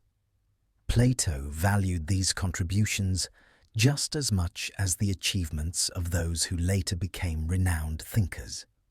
For him, the true legacy of the Academy lay not in fame, but in the cultivation of minds capable of reflection, reason, and virtue. The Academy was a living organism, and its students were the lifeblood that sustained it. In this gentle cycle of teaching and learning, of questioning and refining, Plato saw the fulfillment of his vision. The Academy was not a monument to himself, but a haven where knowledge could be pursued with patience and sincerity. It was a place where understanding passed quietly from one mind to another, forming an unbroken chain that would extend far beyond his own years. Through his students, Plato ensured that the search for wisdom would never be confined to a single era. It would continue to move forward, shaped by each generation, carried by the same desire that had first led him beneath the olive trees of Academos. Plato's journeys began not as acts of adventure, but as quiet necessities shaped by loss, disappointment, and an unspoken need to see the world from angles he could not reach within Athens alone. His travels unfolded gradually, as if the world were slowly opening its map before him, inviting him to step beyond the familiar lines of his city's walls. For much of his early life, he had imagined Athens as the center of thought, a place where questions were asked with a clarity unmatched anywhere else. But as the years passed, and as he watched his city falter under political instability and the shadow of civil conflict, he began to sense that wisdom might require a broader vantage point. His first departure from Athens was marked by the faint echo of Socrates' death. Though the city continued its daily rhythms, the loss had created a gap that Plato could not easily bridge. The streets where he had once walked beside his teacher now carried a heaviness that stifled his thoughts. He felt that remaining in Athens meant circling the same memories, unable to move forward. And so he left quietly, not in flight, but in search for a place where his mind might breathe again. His journey took him first to Megara, a small city whose intellectual circles offered a temporary refuge. The Megarian philosophers practiced a form of logic that emphasized the precision of argument, and their questions carried a rigor different from the conversations he had known in Athens. Plato listened, absorbed, and compared. He found their methods useful, but incomplete, lacking the broader ethical dimension that mattered deeply to him. Still, even these early travels began to widen his horizon. He learned that no single place held all the answers. Wisdom was scattered, like seeds carried by the wind. From Megara he traveled farther, to Cyrene, a city known for its mathematicians. The clarity and purity of their studies reminded him that geometry, when pursued with discipline, could reveal patterns beneath the surface of reality. There, in conversations with scholars who saw the world through numbers, Plato felt his thoughts shifting again. It was not that mathematics held the key to all truth, but that it offered a stable structure upon which deeper philosophical ideas could be built. The precision of numbers shaped his growing belief that the universe possessed an inherent order. His next journey took him across the sea to southern Italy. In the communities influenced by Pythagorean thought, he found a blend of mathematics, cosmology, and moral discipline unlike anything he had experienced before. The Pythagoreans lived with a sense of harmony, believing that the movements of the heavens reflected patterns echoed in human life. Their quiet rituals and disciplined practices provided Plato with a new perspective on how philosophy could shape not just thoughts, but daily habits. He watched how they ordered their lives with restraint, seeing moderation as the foundation of wisdom. These encounters left a deep mark on him, inspiring the integrated view of ethics, mathematics, and cosmic order that would later shape his own teachings. Plato's travels were not marked by grand expeditions or dramatic discoveries. They unfolded gradually, shaped by quiet observation and the willingness to listen. In each place he visited, he encountered a different fragment of understanding, a method, a worldview, a discipline that added to the mosaic of his own developing thought. He became increasingly aware that philosophy was not a single tradition, but a tapestry woven from many threads.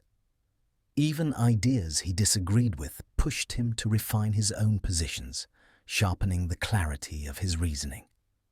His most significant journey came when he traveled to Sicily.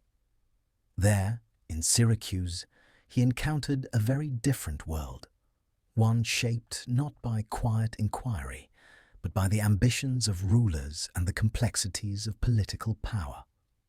Dion, a nobleman with philosophical inclinations, saw in Plato a potential guide for the city's future. He believed that a philosopher might help mold Syracuse into a more just and orderly state. Plato, still shaped by the memory of Athens's political failures, felt compelled to see whether philosophy could indeed influence governance. He did not seek power, but he was curious whether a ruler might genuinely be guided by reason. The experience proved sobering. Dionysius, the tyrant of Syracuse, embodied the unstable mixture of power and insecurity that Plato had always feared. The court was filled with intrigue, flattery, and shifting loyalties. Reason held little sway there. Plato observed how easily ambition overshadowed wisdom, how quickly political promises dissolved under pressure. These encounters deepened his conviction that the ideal ruler must be shaped by philosophy long before they touched power, not after. He came to see that without a disciplined mind and a commitment to virtue, governance was doomed to fall into disorder. Despite the difficulties he faced, Plato did not abandon the hope that philosophy might guide political life. Instead, he refined that hope, recognizing the distance between ideal and reality. His time in Sicily also strengthened his belief in the interconnectedness of character, education, and governance, ideas that would later shape the foundation of the Republic. He realized that wisdom could not simply be applied to politics like an ointment. It needed to be cultivated from the ground up, rooted in the soul long before it entered the public sphere. Plato's travels also changed him personally. He learned to move through different cultures with humility, observing without imposing, understanding without rushing to judgment. He discovered that each region carried its own wisdom, shaped by climate, geography, history, and the quiet habits of its people. In Egypt, he marveled at the ancient order preserved through ritual and administrative precision. In Cyrene, he admired the clarity of mathematical thought. In Magna Graecia, he absorbed the disciplined harmony of Pythagorean practice. And in Syracuse, he confronted the raw complexities of political life. These experiences widened his understanding of human nature. He saw that people sought meaning in different ways, through ritual, through knowledge, through power, through beauty. He recognized the universal longing for order and purpose that crossed borders and cultures, even when expressed in radically different forms. This recognition deepened his belief that philosophy must account for the full breadth of human experience. His encounters with other traditions helped him weave a more universal vision of wisdom, one capable of speaking across differences. By the time he returned to Athens, Plato carried with him a map of insights gathered from across the Mediterranean. These insights did not replace his early learning, but enriched it, giving his thought a depth it could not have achieved within the walls of Athens alone. His travels had shown him the vastness of the world, the diversity of human attempts to grasp truth, and the fragile beauty of the order that lay beneath the surface. In this expanded horizon, he found renewed purpose. The academy, shaped by the quiet rhythms of the grove, became the vessel through which he synthesized everything he had gathered. In its shaded paths and open discussions, he brought together the mathematical clarity of Cyrene, the disciplined harmony of the Pythagoreans, the ethical urgency of Socratic inquiry, and the cautionary lessons of Syracuse's politics. His travels had taught him that wisdom could not be confined to a single place, and so he shaped his school into a crossroads where different traditions could meet. The journeys of Plato were not marked by conquest or wealth. They unfolded in slow, reflective movements shaped by the quiet desire to understand. Through these travels, he expanded not only his knowledge, but his capacity for patience, humility, and synthesis. They carved into him the belief that truth required both stillness and movement, both rootedness and openness. And as the grove of Academos filled with students from distant regions, Plato saw that the path he had walked, from Athens to distant shores and back, had become part of a larger journey. The horizon he sought was not measured in miles, but in understanding. His travels had opened his mind to the world's vastness, and through the academy he hoped to open the minds of those who followed. Plato's years of reflection, travel, and teaching slowly crystallized into something more than isolated insights or personal convictions. They shaped a method, an approach to thought that captured not only the lessons he had learned from Socrates, but also the complexities he had gathered from cities, scholars, and traditions across the Mediterranean. The development of this method did not happen suddenly. It emerged gradually, shaped by his constant attempts to understand how people reached truth, why they resisted it, and what allowed a mind to move from opinion toward clarity. His dialogues were not simply a literary project. They were an attempt to model the very movement of the soul toward understanding. The foundations of this method began, of course, with Socrates. Plato had watched his teacher approach questions with an unusual gentleness, never forcing answers, allowing inquiry to unfold naturally. Socrates had believed that wisdom emerged in the space between two minds, in the tension created by questioning everything commonly accepted. Plato absorbed this habit deeply, but he also recognized its limitations. The memory of Socrates' trial hung over him, the realization that a city shaped by habit and fear could not always tolerate a man who challenged it so directly. He came to understand that inquiry needed a refuge, a structure, a form that could survive without provoking immediate hostility. This realization led him toward the idea of the written dialogue. In these texts, he recreated the environment of Socratic inquiry, but he did so with a gentler rhythm, a quieter progression, shaping conversations that invited readers to think without feeling threatened. The dialogue allowed Plato to model philosophical questioning with enough distance for reflection. It softened the sharp edges of argument, transforming what might have been confrontational exchanges into explorations of shared truth. Through this form, he could shape conversations that continued long after the speakers themselves had vanished. The dialogues also offered Plato a way to weave together the various insights he had collected on his journeys. He placed mathematicians, rhetoricians, statesmen, and thinkers into conversation, not because those meetings had occurred in reality, but because he believed truth required the intersection of many perspectives.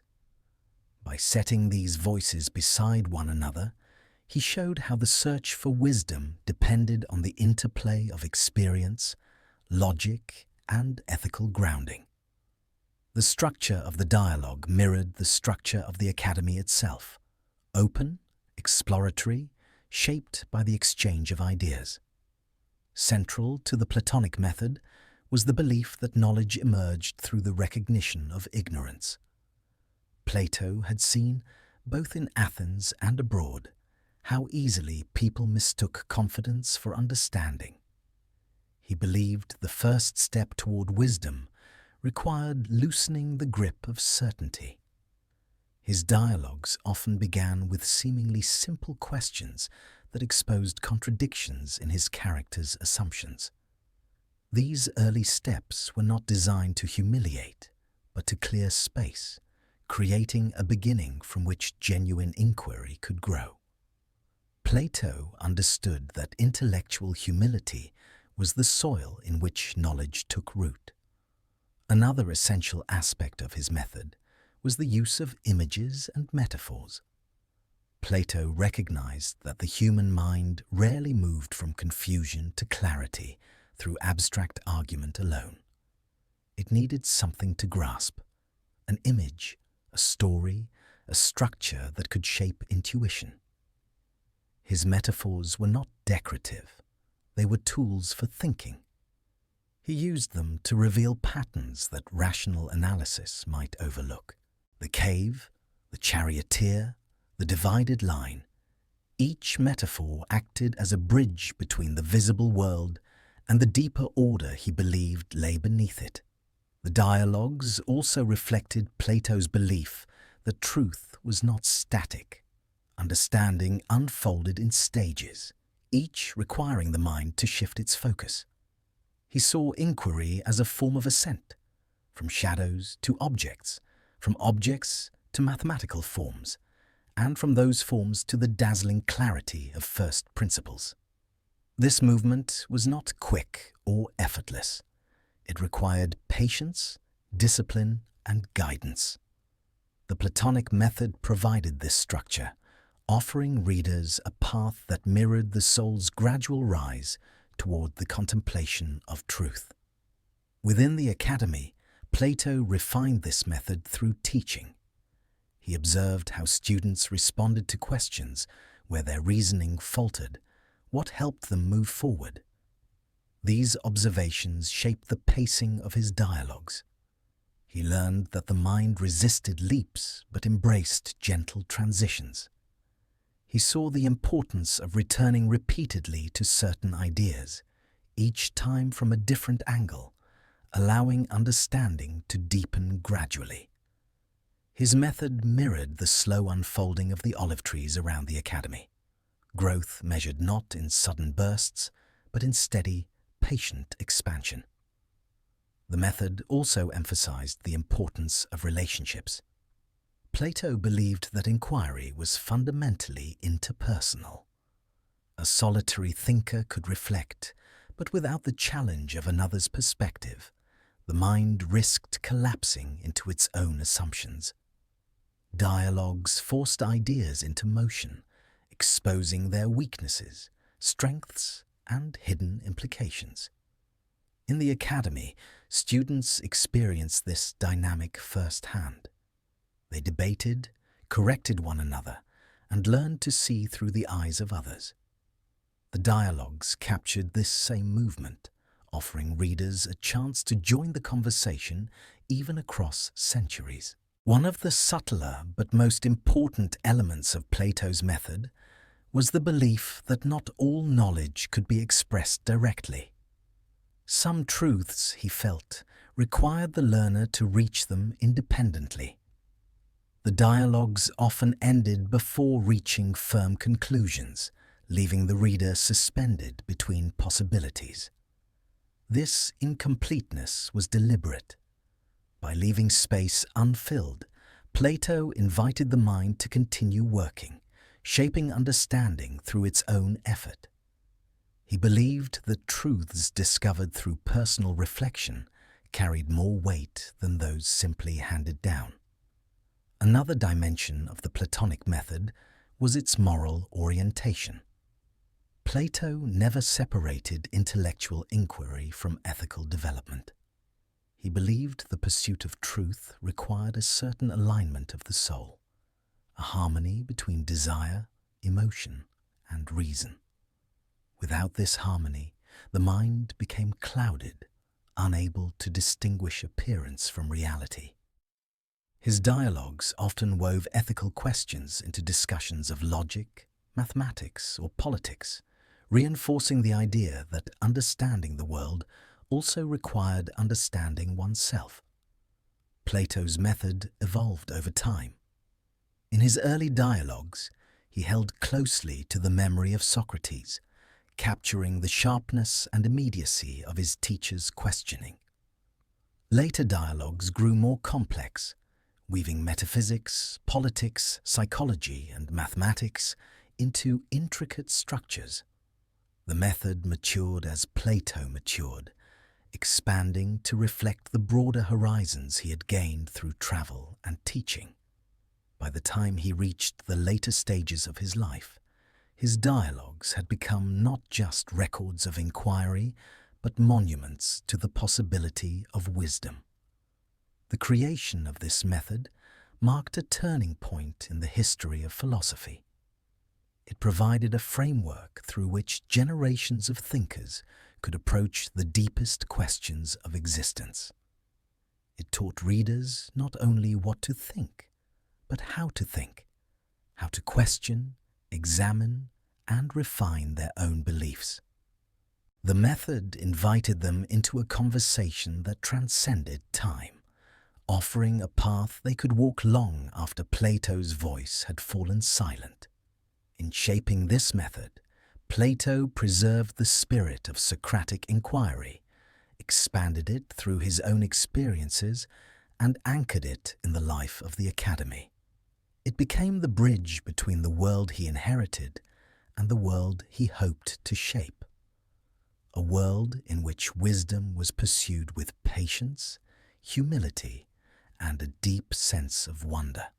Plato's reflections on the nature of reality evolved slowly, shaped by the countless conversations he witnessed and the long hours he spent contemplating the inconsistencies of the visible world. His experiences in Athens and abroad, his observation of political instability, and his sense of the fragility of human judgment all contributed to a central conviction. The world perceived by the senses could never be the foundation of true knowledge. What people touched, saw, or heard shifted too easily. It changed with light, with perspective, with emotion, and with time. Plato felt that a deeper layer of reality must exist beyond these shifting appearances. Something stable, something unchanging, something capable of grounding the pursuit of wisdom. This belief did not arise from a rejection of the physical world, but from a recognition of its limitations. Plato had watched city walls crumble after war, seen political systems rise and fall, and observed how human opinions swayed with every new orator who stepped into the agora. Even the most tangible things, stone columns, laws, institutions, proved impermanent. He sensed that if philosophy relied solely on these fleeting structures, it would be building on sand. The search for lasting truth required a foundation untouched by time's erosion. Thus began his formulation of what would later be known as the theory of forms. These were not forms in the sense of shapes or patterns, but the underlying realities that gave structure to everything that could be perceived. Plato saw them as perfect, immutable qualities: justice itself, beauty itself, goodness itself, eternal standards that the visible world imitated imperfectly. Every just action, every beautiful object, every good deed reflected these higher realities only faintly. The world of sight contained shadows of these forms, but the forms themselves existed in a realm beyond physical change. Plato's reflections on this idea deepened as he continued teaching at the academy. He observed how students struggled to define concepts clearly, often confusing particular instances with universal qualities. They would describe specific acts of justice when asked what justice was, or point to beautiful objects when asked about beauty. These answers, Plato realized, pointed outward to the world of appearances, but failed to grasp the concept's essence. He came to see that the human mind naturally sought universals, but often lacked the clarity to distinguish them from their manifestations. He believed the soul contained the capacity to recognize these universal truths, not through sensory experience, but through intellectual insight. This recognition, however, required training, a gradual ascent from the shadows of the physical world to the clarity of the intellectual realm. Plato envisioned this ascent as a kind of inner journey, a movement away from opinion and toward knowledge.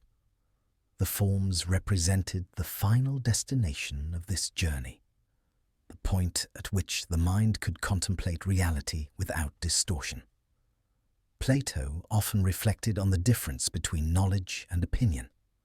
Opinion, he felt, was tied to the visible world, mutable, uncertain, shaped by circumstance. Knowledge, on the other hand, required an object that was itself stable and unchanging. The forms, by their very nature, fulfilled this requirement. They existed outside of time, beyond decay, untouched by the imperfections of physical existence. To know them was to know something eternal, something that remained true regardless of how the world shifted. The development of this theory also allowed Plato to reconcile the tension between unity and multiplicity. In the visible world, countless objects resembled one another. Beautiful statues, just actions, brave deeds, yet none were identical. The forms provided the unity behind this diversity. They were the perfect models of which all particular instances were imperfect reflections. Plato saw the visible world as a realm of becoming, constantly changing, while the realm of forms represented the realm of being, unchanging, complete, the foundation of true understanding. Teaching the theory of forms at the academy shaped Plato's interactions with his students. He encouraged them not to accept sensory evidence uncritically, but to consider the deeper structures that gave meaning to their observations. Mathematical study played an essential role in this process. Mathematics, with its clarity and abstraction, demonstrated that the mind could grasp truths independent of physical experience. A geometrical proof did not depend on the size or shape of the drawn figure, but on the relationships it represented. To Plato, this showed that the mind could reach toward a realm beyond the senses. The form of the good stood at the center of this hierarchy. Plato saw it as the ultimate principle, the source of truth, order, and intelligibility. Just as sunlight allowed people to see the world's objects, the form of the good allowed the mind to perceive and understand the other forms. Without it, knowledge remained incomplete. Contemplating the good was the highest task of philosophy, though Plato understood that few would ever reach such clarity. He believed the ascent toward the good required a kind of inner discipline, a steady refinement of soul and intellect. Plato's reflections on the forms were also shaped by his experiences in Syracuse. Observing the turbulence of political life convinced him that without an understanding of eternal principles, human societies would always drift into disorder. Laws crafted without reference to the forms, particularly the form of the good, would lack stability. Leaders guided only by ambition or practical concerns would inevitably fail. For Plato, the forms offered a way to anchor political life in something higher than personal desire or shifting public opinion. As his theory developed, Plato also considered the implications for art and imitation. He saw artists as creators of representations, images of objects that were themselves imperfect reflections of the forms. Art, therefore, existed at two removes from truth. While he recognized the emotional power of poetry and drama, he worried that such power could mislead, shaping the soul through imitation rather than understanding. This concern did not stem from disdain for the arts, but from a desire to protect the mind's ascent toward clarity. He believed that philosophy required turning away from shadows toward the source of illumination. Yet the theory of forms was not simply an intellectual structure. It carried profound ethical implications. By contemplating the forms, particularly the form of the good, individuals could shape their lives according to principles that transcended personal preference. They could cultivate virtues that aligned their souls with the order of the universe. Plato believed such alignment brought harmony, allowing individuals to act with consistency, integrity, and purpose. The ascent toward the forms was not merely a journey of understanding, but a transformation of character. The idea of recollection also formed part of Plato's thinking. He believed the soul had known the forms before being embodied, and that learning was a process of remembering. This view added a spiritual dimension to his philosophy, suggesting that truth was already present within the soul, waiting to be awakened. The task of the teacher, therefore, was not to deposit knowledge, but to guide the student toward rediscovery. This vision aligned with his broader understanding of education as a gradual clearing away of confusion. Plato's theory of forms became the foundation of much of his later work and influenced the direction of the academy.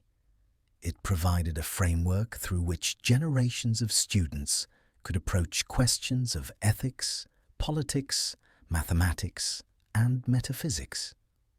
It offered a way to make sense of the world's instability without dismissing its beauty, and it reflected Plato's lifelong commitment to the search for a reality more stable and meaningful than anything the senses could reveal. In shaping this theory, Plato sought not only to understand the world, but to help others navigate it with wisdom. The forms offered a compass, a way to orient thought, action, and society according to principles that stood outside the reach of decay. They embodied his hope that knowledge, grounded in something eternal, could guide humanity toward a more harmonious existence. Plato's reflections on society, order, and justice reached their fullest expression in his great work, often known simply as the Republic. This text did not emerge as a sudden creation, but as the culmination of years of witnessing political turmoil, personal loss, and the fragile nature of human judgment. His city had executed Socrates, democracy had faltered, oligarchies had risen and collapsed, and the promise of stability had evaporated beneath shifting alliances. Through these experiences, Plato became convinced that without a deeper understanding of justice, rooted not in custom but in truth, no city could hope to endure. The Republic was his attempt to examine society as one might examine a soul, tracing the hidden structures that allowed it to flourish or decay. Plato believed that the city and the soul reflected one another. The virtues that shaped individual character were the same virtues needed to sustain political order.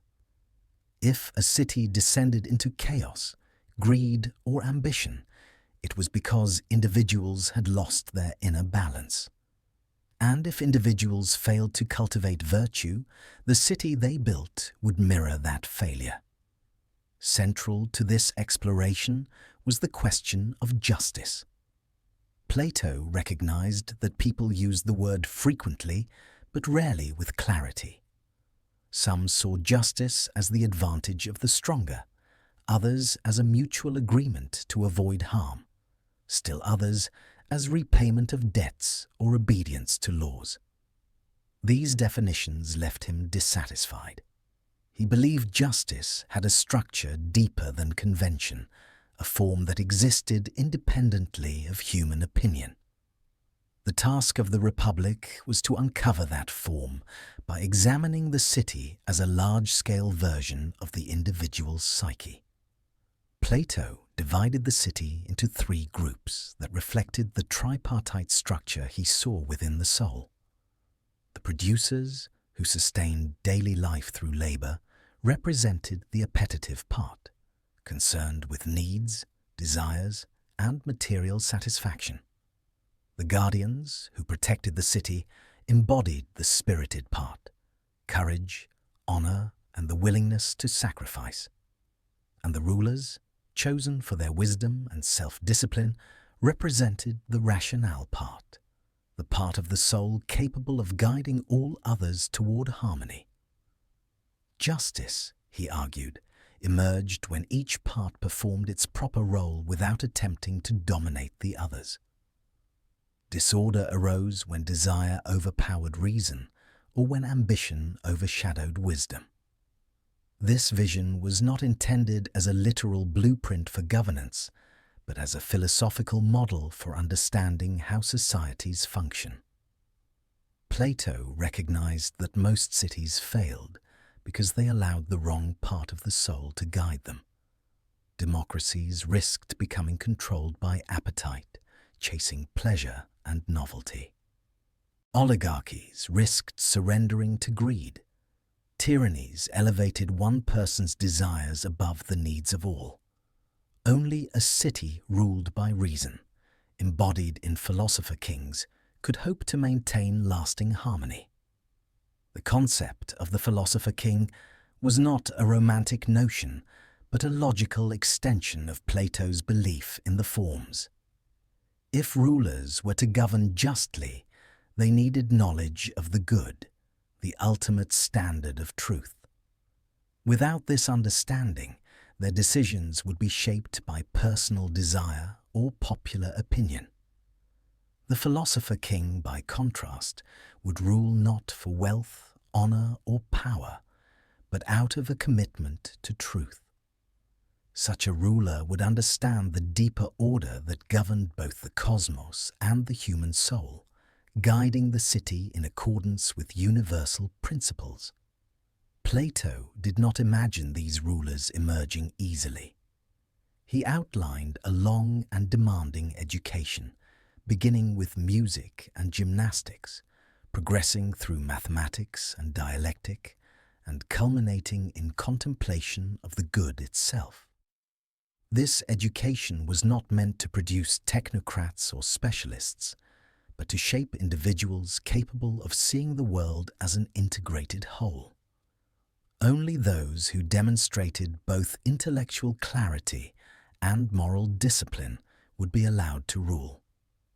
The rest would find their place within the city according to their natural inclinations. The Republic also examined the dangers that confronted political life. Plato traced the gradual decay of political systems, showing how each form of government emerged from the one before it. Timocracy arose when honor overshadowed wisdom, oligarchy when wealth overshadowed honor, democracy when freedom overshadowed order, and tyranny when desire overwhelmed freedom. This cycle illustrated the fragility of political structures and the inevitability of decline when the soul lost its harmony. Plato's analysis was not pessimistic, but cautionary, a reminder that societies needed constant attention to remain aligned with truth. Education played a central role in sustaining the ideal city. Plato believed that children absorbed the values of their environment more deeply than people realized. Stories, music, and habits shaped their souls long before they could reason. Thus, the Republic emphasized the importance of cultural formation, not as censorship, but as the careful cultivation of virtues that supported justice. Plato saw education as the slow shaping of character, a process that required patience and discipline, grounded in a deep understanding of human nature. The metaphor of the cave, found within this work, became the clearest representation of Plato's vision of enlightenment. Humanity, in this metaphor, lived as though in a dark cavern, mistaking shadows for reality. Only through philosophical inquiry could they turn toward the light and see the true forms that structured the world. This ascent was neither easy nor comfortable. It required effort, humility, and the willingness to let go of familiar illusions. The one who reached the light bore the responsibility of returning to the cave, guiding others with compassion and patience. This return mirrored the philosopher king's duty, an obligation to use insight not for personal elevation, but for the benefit of all.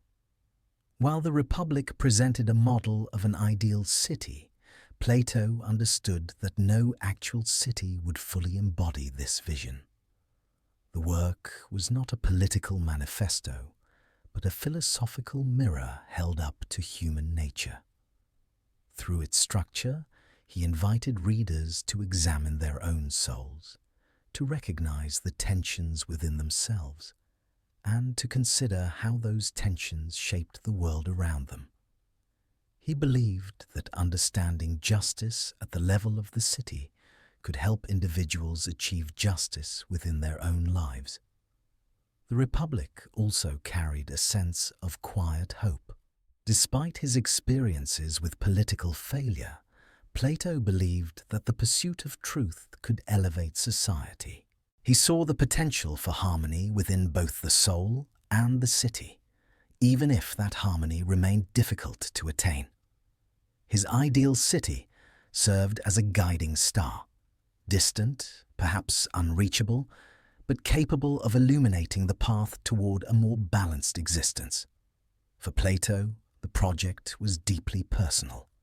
He wrote not as a detached theorist, but as a man seeking to heal wounds left by war, injustice, and the loss of his teacher. The Republic became a way to imagine what might emerge if wisdom, rather than desire or ambition, guided human life. It reflected his belief that societies could be shaped by the highest principles of philosophy, even if imperfectly. In exploring the structure of the ideal city, Plato sought to reveal the structure of the ideal soul. His work did not promise perfection, but pointed toward a direction, a horizon where truth, order, and virtue could coexist. Through the Republic, he offered future generations a framework for understanding both the dangers and possibilities of political life, a reminder that justice began in the quiet movements of the soul and radiated outward into the city. Plato's reflections on the nature of the world inevitably brought him to one of the oldest and most troubling questions in human thought. Why does evil exist? And why does the world appear so deeply imperfect when the mind can conceive of ideals that stand far above human experience? This question grew more insistent as he observed the turbulence of political life, the fragility of human virtue, and the persistent gap between what people claimed to value and how they actually behaved. His philosophy assumed the existence of perfect forms, truths unchanging and absolute, yet the world he lived in constantly contradicted that purity. The visible world was shaped by conflict, injustice, desire, and decay. The contrast between the eternal order of the forms and the shifting disorder of human life demanded an explanation. Plato did not believe that evil existed as an independent force. Instead, he saw it as a shadow cast by the limitations inherent in the material world. Everything that existed in physical form was shaped by change, imperfection, and fragmentation. Matter, unlike the realm of the forms, could not embody perfection. It resisted complete order, the way rough stone resisted the sculptor's hand. This resistance introduced flaws, distortions, and inconsistencies into the world. For Plato, evil was not a rival principle to the good, but a symptom of the distance between the world of becoming and the world of being. The visible world could reflect the pattern of the forms, but only faintly, and its reflection was always vulnerable to distortion. Much of Plato's thought on this subject drew from what he had seen in Athens after the war and the death of Socrates. The instability of public life, the rise of demagogues, and the execution of a man devoted to truth all convinced him that human societies struggled, not because people consciously chose evil, but because their souls were disordered. Desire, fear, and ignorance clouded judgment, pushing individuals and cities alike away from reason. The imperfections of the world arose from the imperfections of the soul, and those imperfections grew from the challenges of living in a material body shaped by needs and impulses. Plato believed that evil emerged when the rationale part of the soul failed to guide the spirited and appetitive parts toward harmony. This view led him to distinguish between moral evil and natural imperfection.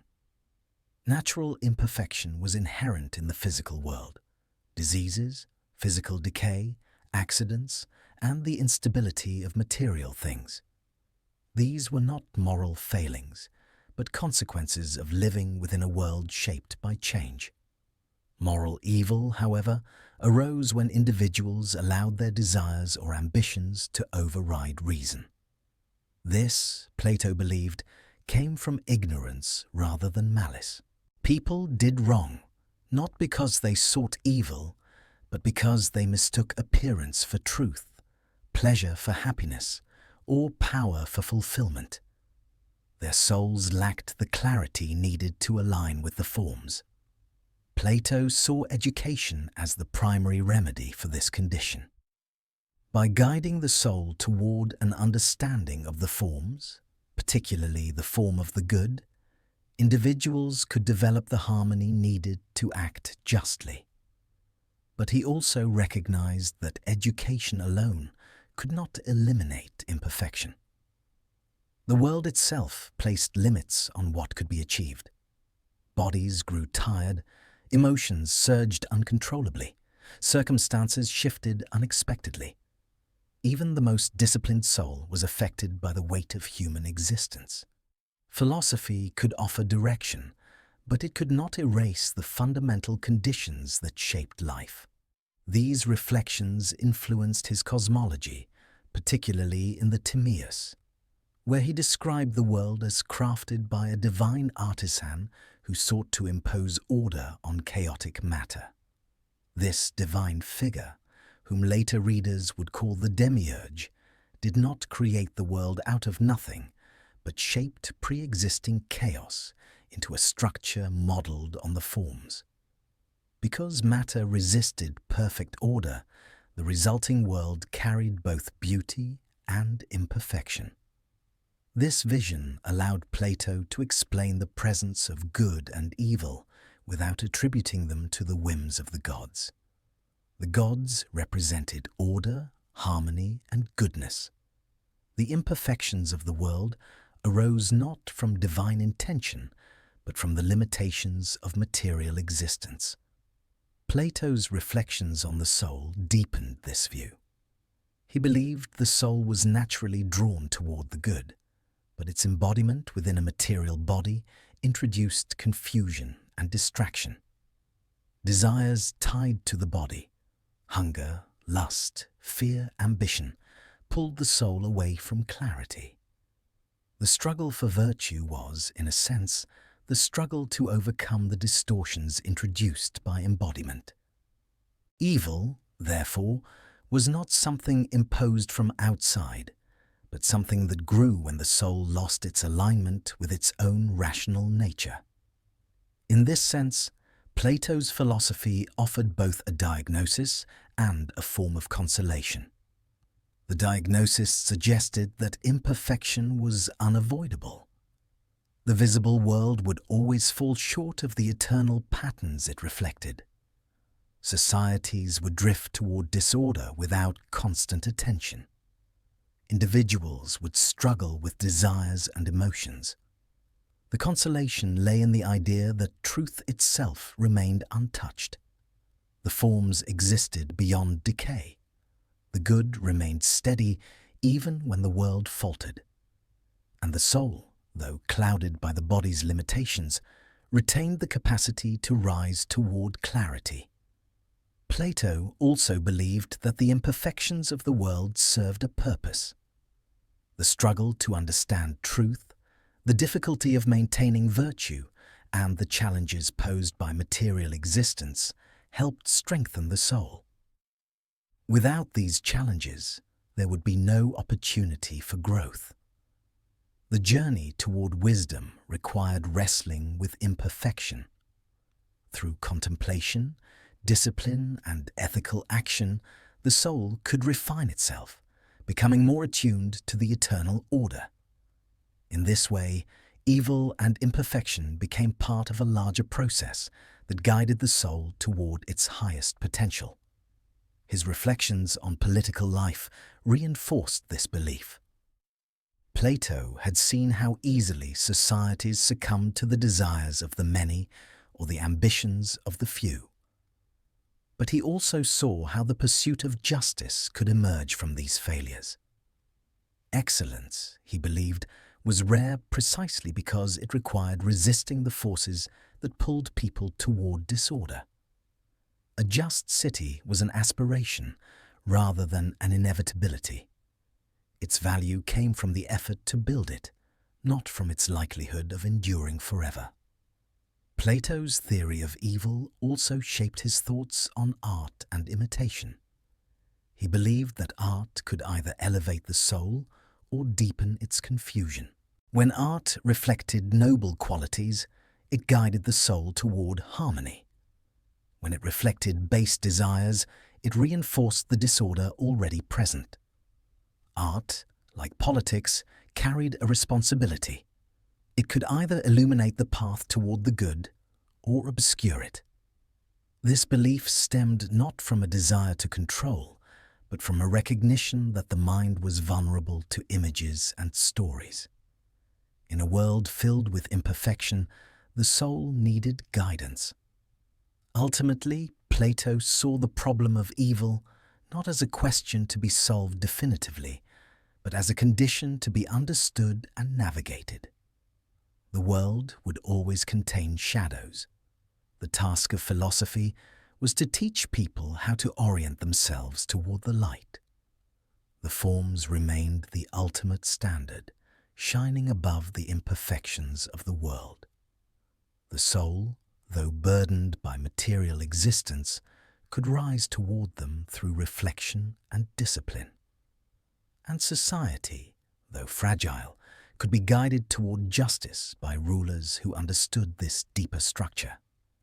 In contemplating evil and imperfection, Plato did not surrender to pessimism. Instead, he embraced a quiet realism grounded in hope. He believed that while the world would never be free of disorder, individuals could still cultivate virtue, cities could still pursue justice, and the soul could still reach toward truths that lay beyond the reach of time. The struggle itself became meaningful, shaping the soul's ascent toward a realm where imperfection no longer held sway.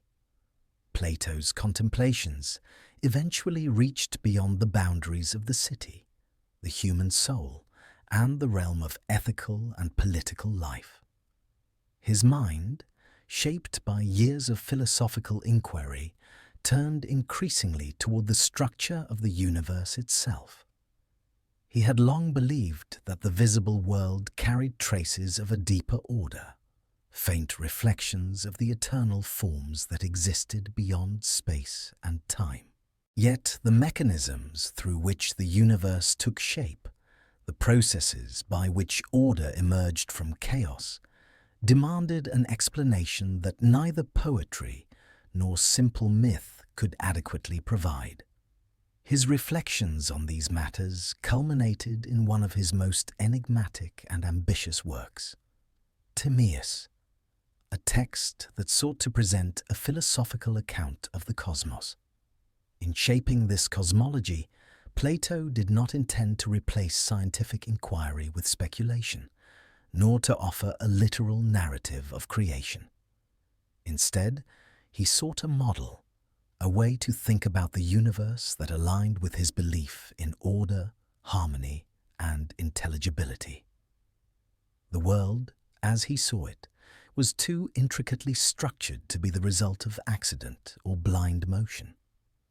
Its patterns, from the movements of the planets to the regularity of seasons, suggested intention and intelligence. The cosmos appeared to him not as a random assemblage of matter, but as a work shaped by reason. Central to this vision was the idea of the demiurge, the divine craftsman who imposed order on pre-existing chaos. This figure was not a creator in the sense of bringing something out of nothing, but an artisan who shaped chaotic material into a harmonious whole, guided by the eternal forms. To Plato, the demiurge represented the rational principle behind the universe's structure, a symbol of order, intelligence, and benevolent intention. The world he fashioned was not perfect, for matter resisted complete obedience to reason, but it embodied the greatest degree of order possible within the limits of the physical. The concept of a created cosmos allowed Plato to distinguish between the eternal and the temporal. The forms existed outside of time, unchanging and complete. The cosmos, by contrast, existed within time, shaped by movement and subject to alteration. Time itself, he argued, began with the ordering of the heavens. The regular motions of the stars and planets became the measure of time, reflecting the deeper harmony that structured the cosmos. This celestial order served as a bridge between the eternal realm of forms and the transient world of becoming. Plato believed that the universe was alive in a metaphorical sense, not that it possessed consciousness like a human being, but that it contained a kind of soul that animated its orderly motion. This world soul, crafted according to mathematical proportions, formed the foundation of cosmic harmony. It ensured that the universe operated as a unified whole, with each part contributing to the structure of the entire system. The symmetry and intelligence embedded within this soul reflected the broader order that Plato saw as fundamental to reality. Mathematics played a vital role in this cosmology. To Plato, numbers and geometric relationships revealed the underlying fabric of the universe. He believed that the elements themselves, earth, air, fire, and water, could be understood through geometric forms, specifically the 5 regular solids. These shapes provided a conceptual link between physical matter and abstract structure, allowing the visible world to be seen as an imperfect manifestation of deeper mathematical patterns. In presenting this view, Plato offered a way to understand matter not as raw material, but as something that could be expressed through harmony and proportion. Plato's cosmology extended to the human being as well. He believed that the human soul shared structural similarities with the world soul, connecting individuals to the broader cosmos.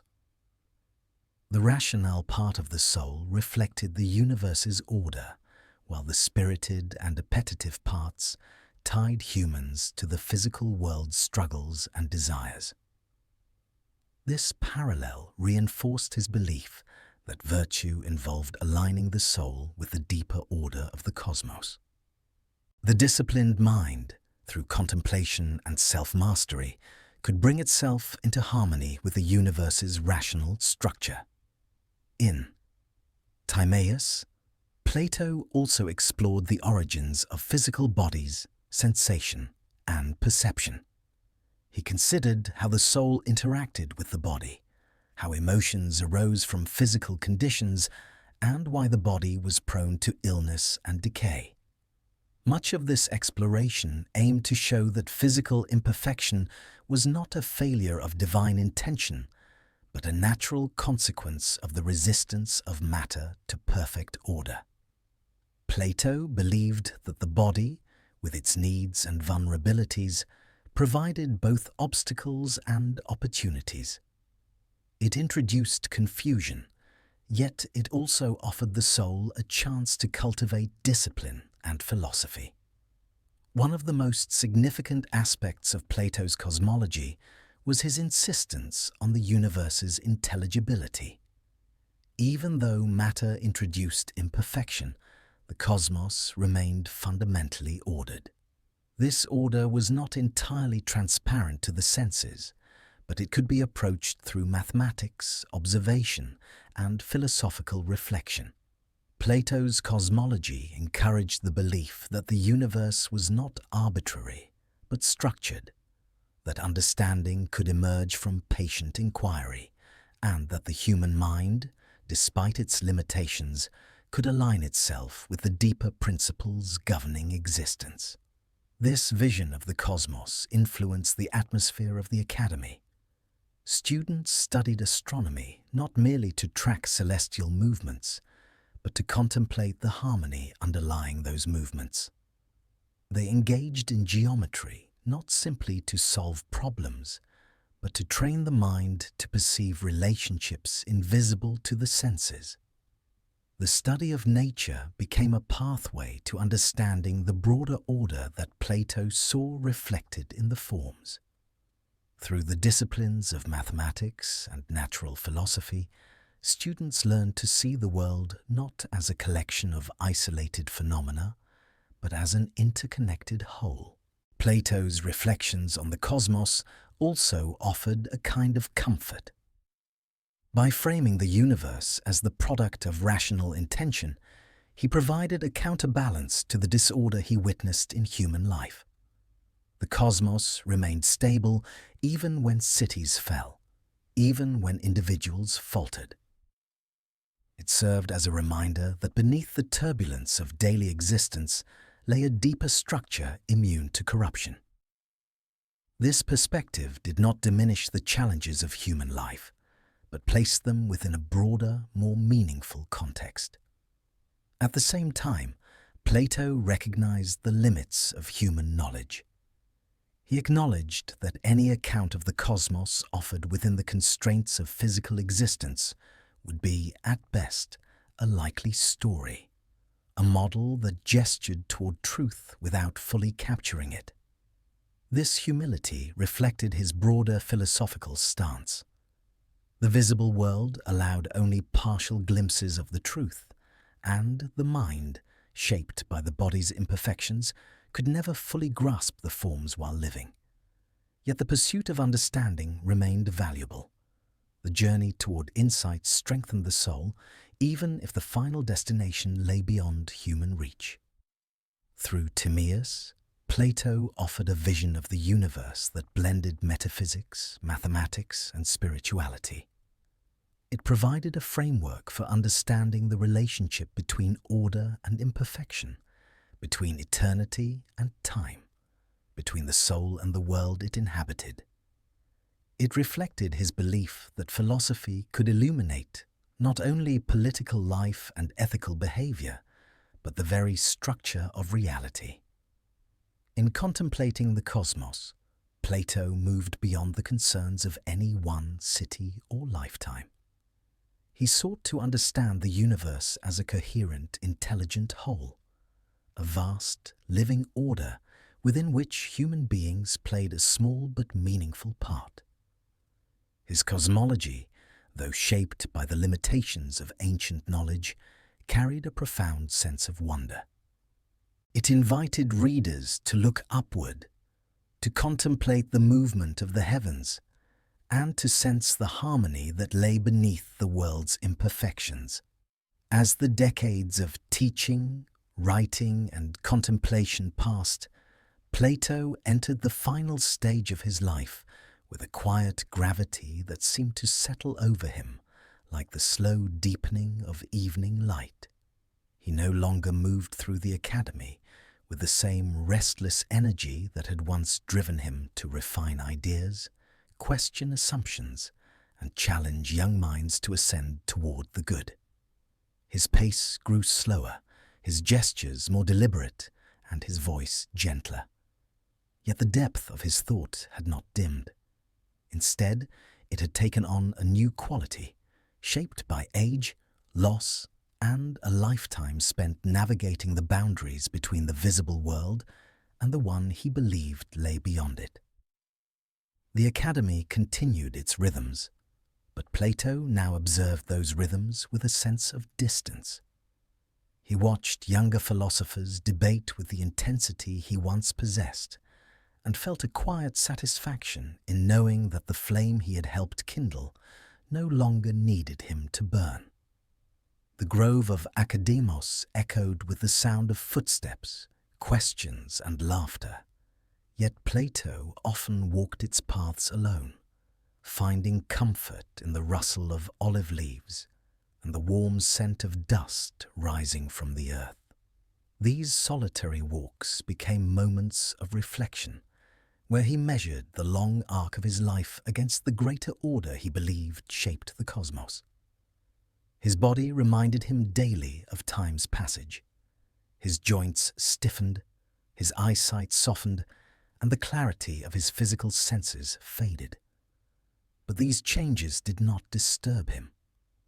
Plato saw aging as the natural loosening of the soul from the body's constraints, a gradual release that prepared the mind for a clearer contemplation of eternal truths.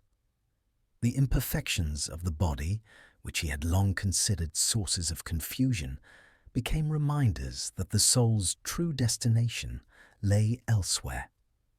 In this way, age was both a burden and a teacher. Plato spent more time revisiting his earlier works, not to revise them, but to measure the distance between the person he had been and the person he was becoming. He recognized the youthful confidence in some dialogues, the careful development in others, and the quieter resignation of later writings. The trajectory revealed a kind of philosophical biography, a record of ascent, hesitation, refinement, and return. He understood, perhaps better than ever before, that thought was a living process, shaped by the circumstances of one's time and the inner movements of the soul. As his physical energy waned, he turned increasingly inward. The world that had once demanded so much of his attention, its politics, its arguments, its instability, now felt farther away. The academy shielded him from the noise of Athens, allowing him to devote his final years to contemplation rather than public discourse. Students still sought his guidance, but he now offered it sparingly, speaking in shorter sentences, leaving longer pauses, and inviting them to draw their own conclusions. He preferred to plant questions rather than answers, believing that the mind matured not by receiving instruction, but by learning to shape its own understanding. The memory of Socrates became more vivid the older he grew. Plato no longer remembered only the tragic end of his teacher, but the subtler details. The way Socrates walked, the way he paused before making a point, the way he listened with complete attention. These memories accompanied him like shadows, reminders of the path he had set out on so many years before. He felt that his entire philosophical journey had been an attempt to preserve the spirit of Socratic inquiry, to keep alive a way of life that Athens had extinguished, but that he hoped future generations would restore. Yet even as he reflected on the past, he remained deeply aware of the present moment. The academy was now a community of minds that stretched beyond his reach. Students brought new questions, new interpretations, new criticisms. Plato listened to them with fascination, recognizing that philosophy was not a possession, but a river, one that continued to flow long after any single traveler left its banks. He found comfort in the idea that his role was no longer to direct the river, but simply to watch its course with gratitude. His thoughts on the forms grew more introspective during these years. While he had once framed them in the language of logic and metaphysics, he now experienced them almost as a kind of quiet presence, something sensed rather than described. The form of the good, especially, became less a philosophical principle and more a guiding light within his own consciousness. He felt, in moments of solitude, that glimpses of the good emerged not through argument, but through stillness, through the soul's gentle turning away from the distractions of bodily life. This shift marked not a contradiction, but a deepening of his earlier views. Plato also developed a stronger sense of the limits of human understanding. Age had shown him that certainty could be dangerous, and that humility was the true companion of wisdom. His later reflections emphasized the idea that philosophy was a lifelong ascent, one that could never be completed while living. The body, with all its needs and pains, anchored the soul to the realm of becoming. Complete clarity, if it existed, belonged to another state of being. This recognition did not frustrate him. Instead, it filled him with a calm acceptance of the partial nature of human insight. His relationships with his students took on new significance during these years. He watched Aristotle and other younger thinkers develop ideas that diverged from his own. Rather than resisting these changes, he welcomed them, seeing in their creativity the continuation of the philosophical life. The academy, he realized, was not meant to replicate his thought, but to nurture inquiry itself. The disagreements between generations were signs of vitality, not decay. Philosophy grew through tension, refinement, and reinterpretation. As his strength declined, Plato began writing less. His mind remained sharp, but the effort required to inscribe words onto wax or papyrus became taxing. Instead, he dictated fragments of thought to trusted students, leaving behind unfinished dialogues and scattered reflections. These late pieces carried a quieter tone, less assertive, more exploratory, shaped by the awareness that the full truth lay beyond his reach. He accepted this incompleteness with grace. The rhythms of daily life slowed. Plato rose before dawn, when the academy was silent and the sky carried the faint glow of approaching light. He spent these early hours in contemplation, often sitting beneath the oldest olive tree in the grove. He listened to the faint sounds of waking birds, the rustling of leaves, and the movement of wind through the branches. These sounds, once background to his thoughts, became their center. He felt a profound connection between the stillness of the grove and the stillness he sought within himself.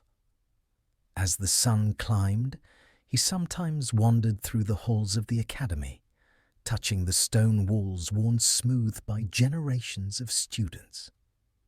The building felt alive to him, not as a monument to his achievements, but as a vessel of countless minds, voices, and aspirations. The academy had become something he could leave behind without fear. It had grown into an institution capable of surviving its founder.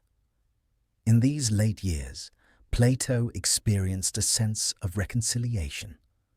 The disappointments of his earlier life, the political failures, the loss of Socrates, the unfulfilled hopes for reform in Syracuse, all these memories softened. They no longer carried the weight of regret. He understood now that human life was woven from both success and limitation, and that the soul matured through its encounters with both. What mattered was not the permanence of achievements, but the sincerity of the pursuit. In the quiet hours of the evening, when the academy settled into silence and the last students drifted back to their homes, Plato often returned to his room overlooking the grove. He would sit beside a small oil lamp, watching its flame flicker gently in the dark. The light reminded him of the ascent he had tried to describe so many years before. The the gradual turning of the soul toward illumination. As the flame swayed, he felt a sense of peace, as though the boundaries between the visible world and the realm of the forms grew thinner with each passing day. In these final years, Plato did not seek to add to his legacy or refine his doctrines. He sought only to understand the movement of his own soul. The journey that had begun in the company of Socrates now approached its final horizon. And although the world around him remained imperfect and unstable, he felt a deep assurance that the order he had spent a lifetime contemplating remained unchanged. As Plato aged and his presence in the academy became quieter and more contemplative, the true weight of his work began to reveal itself, not through the dialogues he had written or the arguments he had shaped, but through the minds of those who gathered beneath the olive trees of Academos. His influence, once tied to his own voice and the immediacy of his teaching, shifted more and more toward the continuing motion of ideas he had set in place. The academy, no longer dependent on his direction, had become a living organism, one that breathed through the questions, ambitions, and reflections of its students. These students, dispersed across the Greek world and beyond, carried fragments of Plato's thought into their own lives, shaping a legacy that extended far further than he could have predicted in his youth. The influence of Plato's teaching did not manifest in uniformity. The students who passed through the academy emerged with interpretations that diverged and sometimes contradicted one another. This variety did not disturb him. He believed that philosophy, by its nature, grew through tension and multiplicity. If all his students had agreed with him fully, something essential would have failed. The republic he described had always been an ideal, not a command. He never expected philosophical harmony to arise through replication, but through inquiry, through minds testing, reshaping, and even resisting the ideas he had offered. Among the many students who shaped the academy, Aristotle stood out. His sharpness of intellect, relentless curiosity, and independent streak made him both a brilliant student and a necessary challenger. While still young, Aristotle absorbed Plato's teachings with intensity, but he also sensed limitations in the theory of forms and in the metaphysical structures Plato proposed. Over time, he developed his own methods, grounded more in observation and empirical questioning than in abstract assent. Plato recognized these differences not as rebellion, but as evidence that the academy had succeeded in cultivating independent thinkers. In Aristotle's growing divergence, Plato saw the unfolding of a philosophical lineage, not one that mirrored his own thought, but one that grew from the soil he had prepared. Other students left their own distinct marks: mathematicians who advanced geometric theory, astronomers who refined the study of celestial motion, political thinkers who attempted to apply Platonic virtues to the governance of their cities. Some traveled far from Athens, carrying with them the habits of inquiry they had learned. In distant courts and small communities, they taught younger minds to question assumptions, to seek clarity, to examine the structure of their own beliefs. The academy's influence spread not through conquest or decree, but through the quiet, persistent work of teaching. The academy itself changed as new generations arrived. The questions that had dominated its early years, questions of justice, virtue, and the structure of the soul, expanded into studies of biology, physics, logic, and ethics. The unity between mathematics and philosophy deepened, reflecting Plato's belief that the study of number and proportion offered a pathway to understanding the deeper structure of reality. Students began to engage in research that would shape the intellectual landscape for centuries. Investigations into motion, theories of classification, and reflections on the nature of life itself. The Academy grew not only as a school, but as a center of knowledge, a place where inquiry extended into domains Plato himself had only touched lightly. Despite this growth, the atmosphere of the Academy remained grounded in Plato's earliest principles. The grove retained its quiet, contemplative rhythm. The discussions remained rooted in the search for truth rather than victory. And the central aim of education remained the shaping of the soul. Students still began their days with the geometry that trained the mind, and they still ended them with conversations that stretched deep into the evening. The Academy, through its structure and traditions, preserved the spirit of Socratic inquiry long after Socrates himself had vanished from the streets of Athens.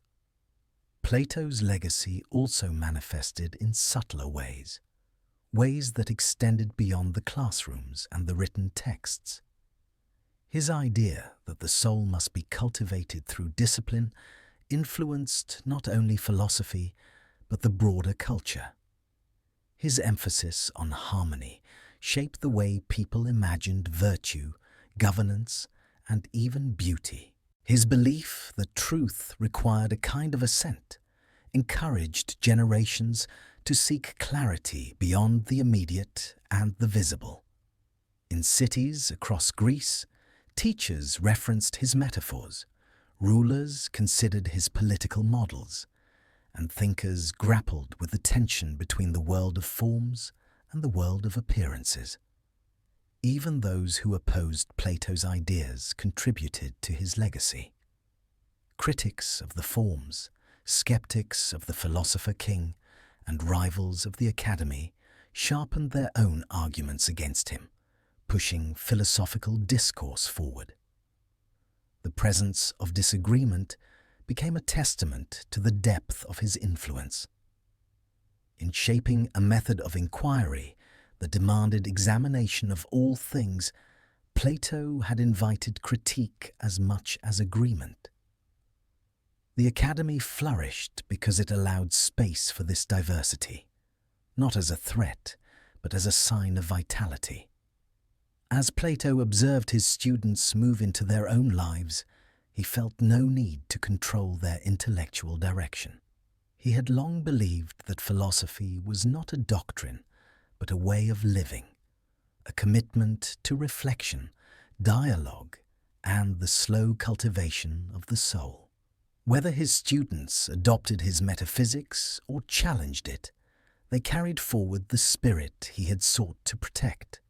The Academy became proof that ideas, when tended carefully, could grow in ways the thinker himself could never fully anticipate. The influence of the Academy also reached into political life, though often subtly. While no city ever matched the ideal state Plato described, many leaders and advisors carried fragments of his thought into their governance. Some sought to align laws with principles of justice rather than the whims of assemblies. Others attempted to cultivate virtue within communities through education and civic ritual. Plato never expected a perfect city to arise from his work, but he believed that even small movements toward harmony reflected the power of philosophical inquiry. In the later years of the Academy, Plato saw the emergence of new philosophical branches that traced their roots to his teachings. The old Academy continued his emphasis on mathematical and metaphysical inquiry. Later iterations of the Academy would shift, reinterpret, and transform his ideas in various ways.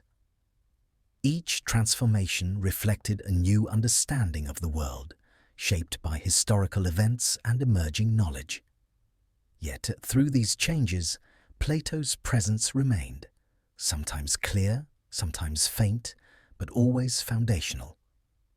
As he grew older, he understood that his legacy would never be fixed in a single form. Unlike the eternal forms he contemplated, his influence would move, adapt, and evolve. This realization comforted him. The purpose of philosophy, after all, was not to freeze truth, but to cultivate the conditions under which the pursuit of truth could continue. The academy was his gift to the future, not a monument, but a space where inquiry could grow across generations. Plato's final reflections on his legacy carried a sense of quiet acceptance. He did not imagine that future thinkers would hold his ideas as unquestionable truths. Rather, he hoped that they would carry forward the habits he had cultivated, the willingness to question deeply, the recognition of ignorance, the pursuit of harmony, and the belief that the soul could rise towards something higher than itself. He knew that the world would continue to change, and that philosophy would change with it. But as long as the academy endured, so too would the spirit of inquiry that had shaped his life. In the end, Plato understood that his legacy would live not in the words he wrote or the theories he proposed, but in the motion of thought itself, in every student who paused beneath the olive trees, considered a question with sincerity, and allowed their mind to ascend, even briefly, toward the light of the good. And in that quiet, enduring motion, Plato's influence stretched far beyond the boundaries of his own lifetime, becoming part of the long, unfolding story of human understanding. In the final phase of Plato's life, the academy entered a period of quiet maturity, shaped both by his lingering presence and by the growing independence of its students. The school, once a fragile experiment in philosophical community, had become a stable institution that carried its own momentum. Its buildings, modest but dignified, were worn smooth by years of footsteps. Its pathways, traced between olive trees, bore the imprint of countless conversations. The academy no longer revolved around Plato as its central sun. Instead, it had become a constellation of minds, each shining with a light nurtured by decades of careful cultivation. Plato himself now occupied a position similar to that of a distant star, still luminous, still influential, but no longer needed to guide every motion within the school. His presence carried a kind of reverence, not grounded in authority, but in memory. Students who saw him walking slowly across the grove felt they were witnessing the final chapter of a life that had shaped the intellectual landscape of their world. There was a softness to his movements, a slowness that gave the impression of someone already half removed from the concerns of the physical realm. Inside the academy, daily life continued its familiar rhythms. Young students began the morning with mathematics, tracing geometric figures in the dust or studying ratios chiseled into tablets. Older scholars debated the structure of the cosmos or the composition of the soul beneath the shade of wide-branched olive trees. Lectures still took place in the open air, where sunlight filtered through leaves and birds provided a gentle, unobtrusive soundtrack. Philosophy here felt less like a discipline and more like a way of breathing. Plato often observed these scenes from a quiet corner, watching as the next generation took ownership of the academy's intellectual direction. He saw his ideas reshaped, challenged, expanded, and sometimes quietly set aside. This evolution did not disturb him.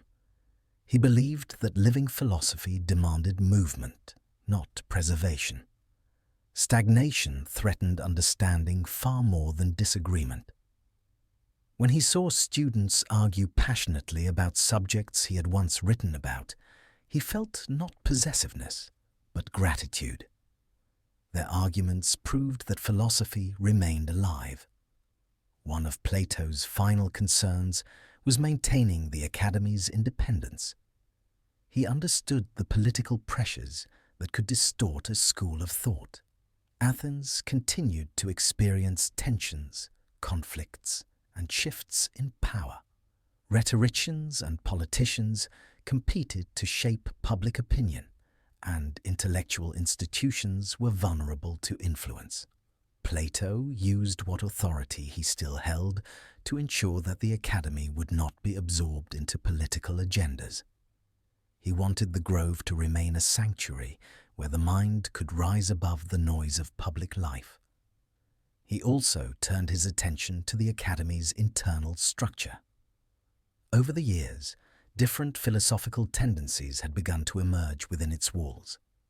Some students focused heavily on mathematics, others on metaphysics, others on ethics or natural philosophy. These diverging interests created natural divisions, though not hostile ones. Plato recognized that the Academy could easily fracture if not guided carefully. He therefore emphasized a unity grounded not in doctrine, but in shared pursuit. He reminded his students, through quiet conversations and occasional short writings, that philosophy's purpose was not domination of an idea, but the patient search for truth. During this period, Plato revisited some of his later cosmological reflections, not to revise them, but to see how they resonated with the Academy's evolving discourse. He observed how younger thinkers approached the universe with fresh questions that blended geometry, observation, and theoretical reasoning. Some explored motion and change with a precision he had not imagined. Others delved into ethics with a renewed emphasis on the complexities of human psychology. Plato saw in these developments the natural progression of the school he had founded. Philosophy, in his view, was like a tree. It grew new branches as long as its roots remained strong. The spiritual atmosphere of the Academy deepened as Plato aged. Students, recognizing that their founder was nearing the end of his life, felt a heightened sense of responsibility. They moved through the grove with a mixture of reverence and determination, aware that they would soon be its guardians. They studied Plato's earlier works with renewed attention, but they did not treat them as sacred texts. Instead, they approached them as guides, starting points for journeys they would need to embark on themselves. Plato's own reflections became increasingly inward. He spent long periods in solitude, contemplating the relationship between the soul and the eternal realm. The theory of forms, once the centerpiece of his philosophical system, now felt to him less like a doctrine and more like an intuitive certainty. He sensed the forms no longer through analysis, but through a kind of inner resonance, as though part of the soul recognized the structure it had always belonged to. His thoughts turned toward the nature of death, not with fear, but with the quiet expectation that the soul would eventually be released from the body's limitations and allowed to contemplate truth directly. As he withdrew further from daily teaching, the Academy learned to function without relying on him. Senior students, many of whom had studied under him for decades, took on greater roles. They organized lectures, led debates, and guided newcomers through the complexities of mathematics, ethics, and dialectic. The community became self-sustaining. Its identity no longer depended on Plato's immediate presence, but on the traditions he had established, traditions structured around dialogue, humility, and the disciplined pursuit of clarity. Visitors to Athens often sought out the Academy during these years, drawn by its growing reputation as the heart of Greek intellectual life. Some came hoping to glimpse Plato himself, though they often encountered only his students. Others came to join the school, bringing with them new perspectives from distant regions. Their arrival expanded the Academy's horizon, enriching its discussions and deepening its cosmopolitan character. Plato watched this development with satisfaction. He had always wanted the Academy to be a place where ideas from different cultures met and shaped one another.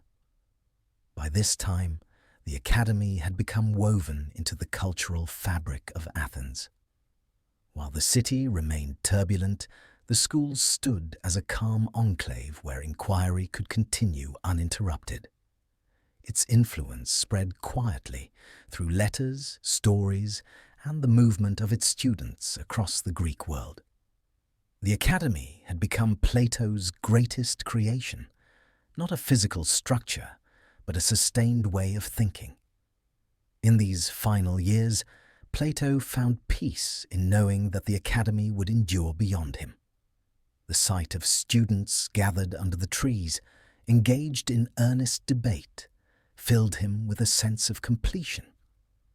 The school had become a living testament to the way philosophy could shape lives, not through commands, but through patient, deliberate cultivation of the mind. And even as his body weakened, he felt that the soul of the Academy remained strong. He no longer attempted to guide every conversation or resolve every disagreement. Instead, he observed the living dialogue unfolding around him with the gentle satisfaction of someone who had planted a seed long ago and now watched the branches stretch into the sky. The Academy no longer needed its founder, and that independence was the clearest sign that it would survive.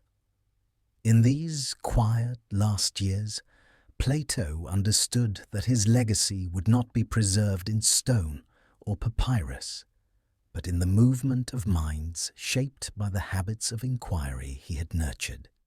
The Academy had become his final dialogue, a conversation that continued without him, carried by those who had learned how to seek truth amidst the imperfections of the world.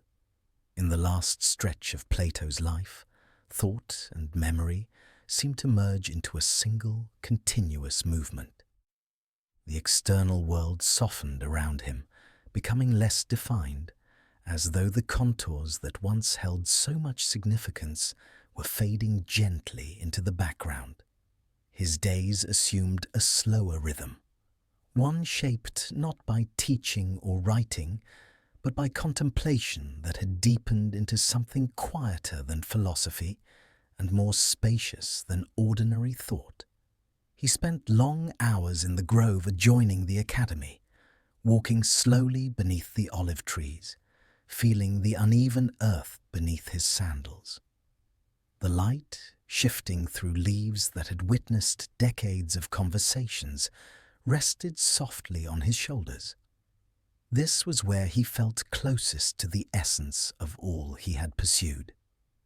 During these final months, Plato reflected less on specific doctrines and more on the lifelong movement of inquiry itself.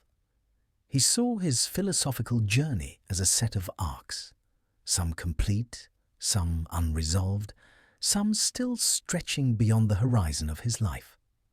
What once felt like systems now appeared more like evolving patterns. He recognized that every answer he had written had opened new questions, and that the true measure of a thinker was not the finality of conclusions, but the depth of engagement.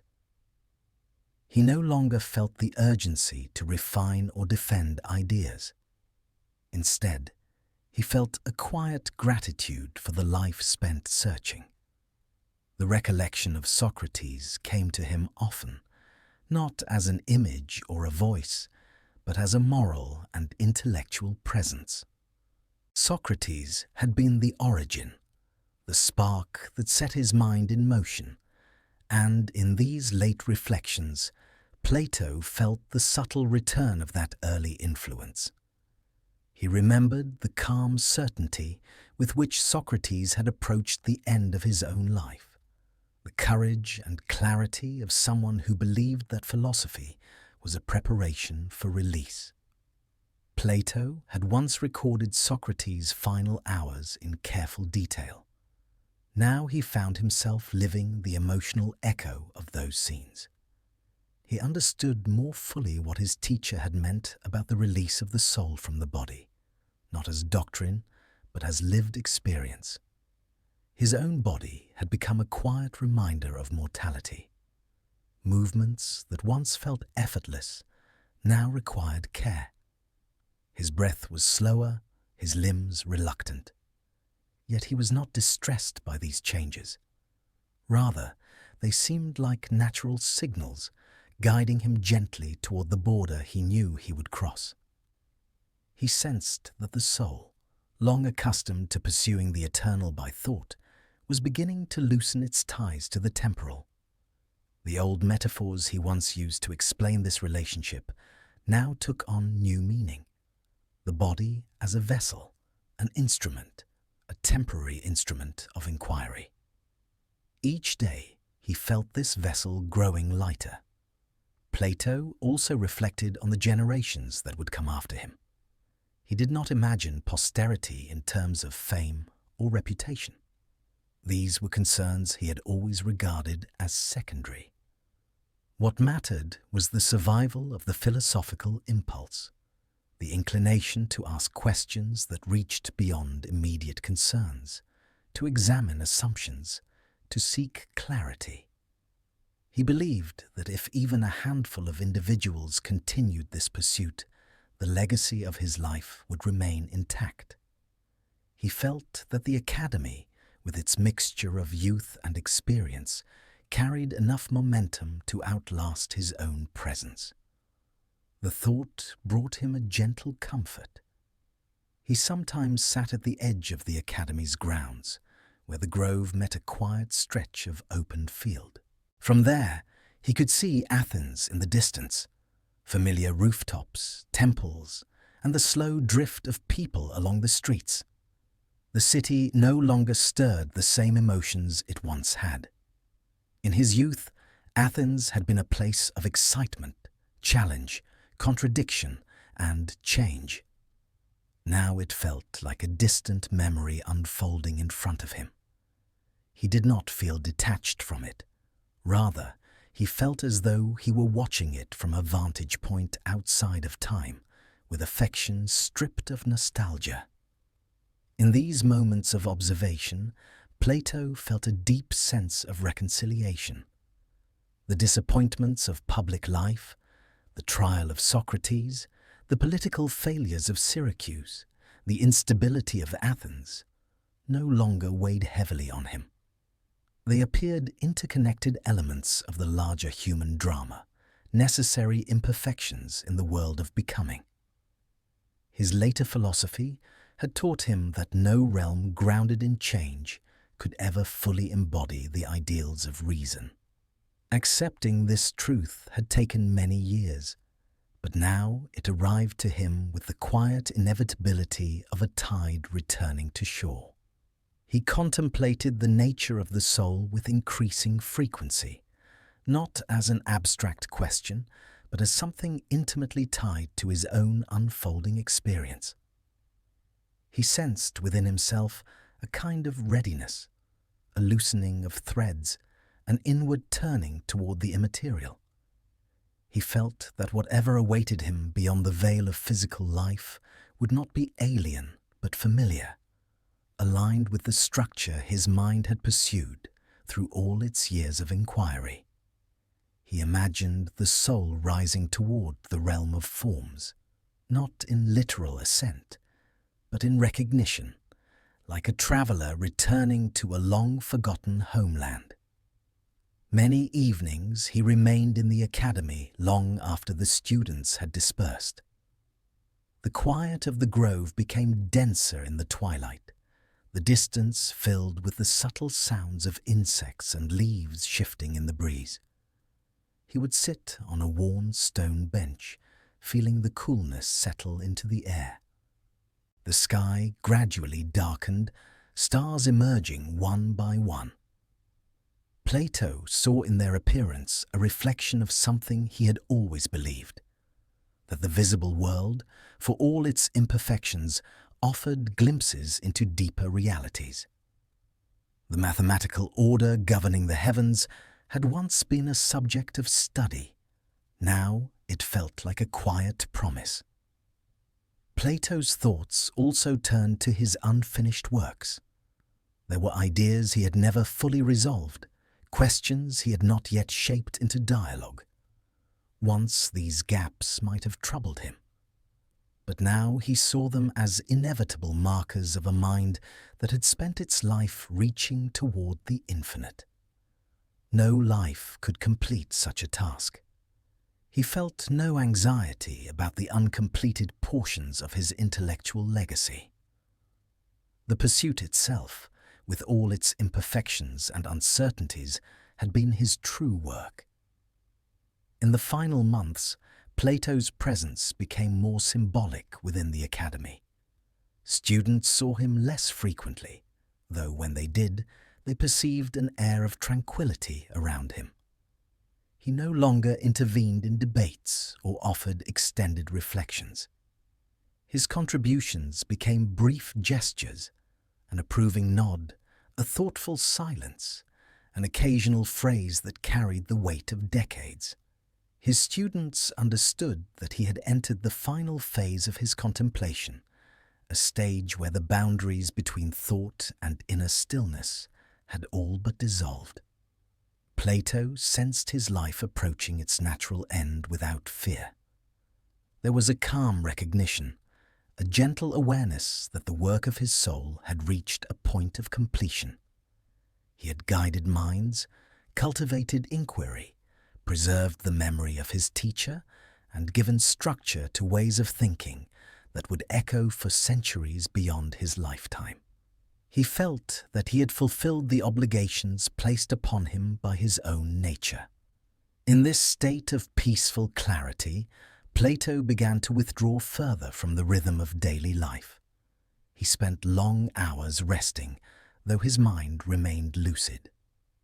The students who visited him found not a man diminished, but a mind turned inward toward the final horizon. They observed his quiet satisfaction, his acceptance, his subtle joy in the continuity of the academy. As he neared the end, Plato did not envision a dramatic departure. Instead, he felt a gentle dissolving, like a shadow withdrawing with the evening light. He sensed that his soul, long accustomed to contemplating immaterial truths, was preparing to step into the realm it had always sought. The boundary between life and what lay beyond it no longer felt abrupt. It seemed instead like a gradual transition, a movement of the mind toward a deeper clarity. In these final days, he felt no need to speak or write. The long journey of thought had brought him to a place where silence offered more truth than words.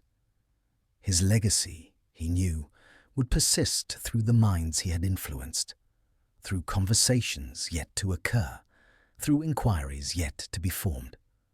What remained was a quiet acceptance.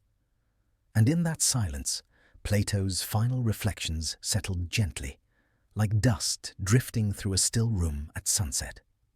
Plato's final night arrived without ceremony, without fear, and without the weight of drama.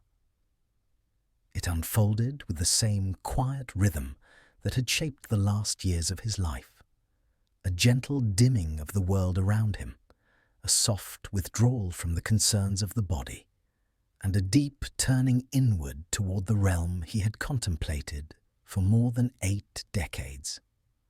The grove of the academy, so often filled with debate and movement, seemed unusually still. The olive branches swayed with a slow, thoughtful patience, as if acknowledging that something ancient and foundational was preparing to pass from sight. In his modest room near the grounds of the academy, Plato lay on a simple couch, wrapped in a woven cloak that had accompanied him on countless evenings of study. The air smelled faintly of olive oil from the lamp beside him, and of the dry summer earth drifting through the open doorway. His body had grown frail, its strength gradually dissolved by age, but his face carried a calm expression, marked more by serenity than exhaustion. Those who saw him in these last days noticed a certain luminous quality in his gaze. Though his eyes appeared dimmer, the mind behind them still moved with clarity, navigating an inner landscape invisible to others. He no longer attempted to speak, not out of inability, but because he felt that words belonged to the life he was gently leaving behind. What remained was a long silence filled with acceptance. He sensed that the soul, after a lifetime of reaching toward the eternal, was approaching the threshold of its release. The metaphors he had once crafted, the body as a temporary vessel, the soul's ascent toward the realm of forms, no longer felt like philosophical constructs. They had become experiences unfolding in real time, as intimate and natural as breath. Outside, the academy gathered quietly. Students, scholars, and old companions stood in small clusters beneath the trees. They spoke softly, not out of solemn ritual, but out of reverence for the moment.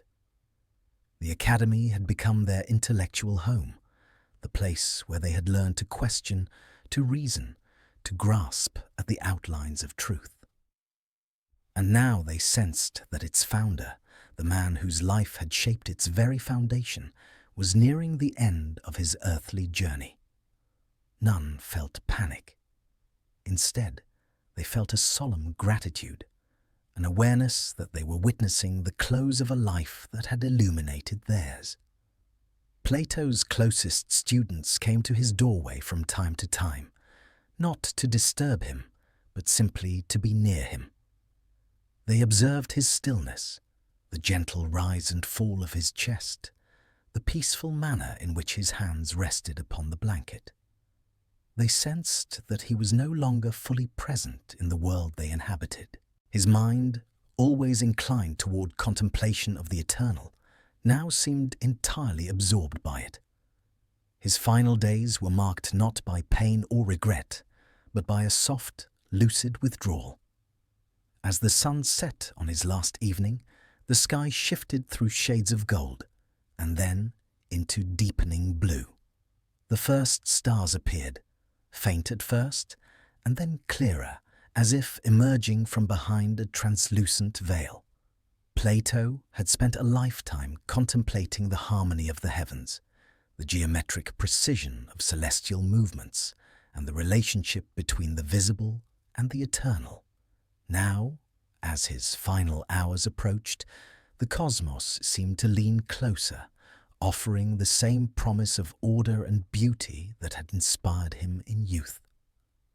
When night fully settled, the lamp beside him flickered softly. Its flame cast a warm glow across the walls and mingled with the moonlight drifting through the doorway. For a long time, his breathing remained steady, rhythmic, almost meditative. But gradually, the breaths grew lighter, more subtle, their intervals widening.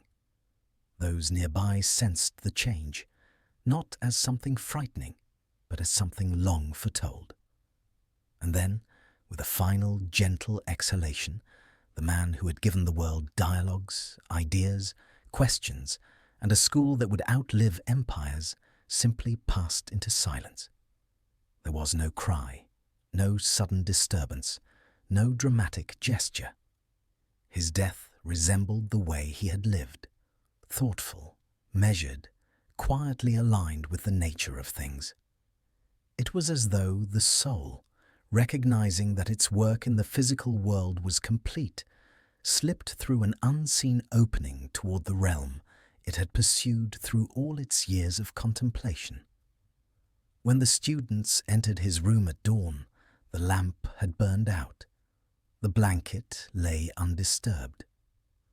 Plato's face retained a serene expression, as if he had fallen asleep while listening to some distant harmony. The olive branches outside whispered softly in the morning breeze, the first light filtering through their leaves with a gentle radiance. Word of his passing spread through Athens with a calm solemnity.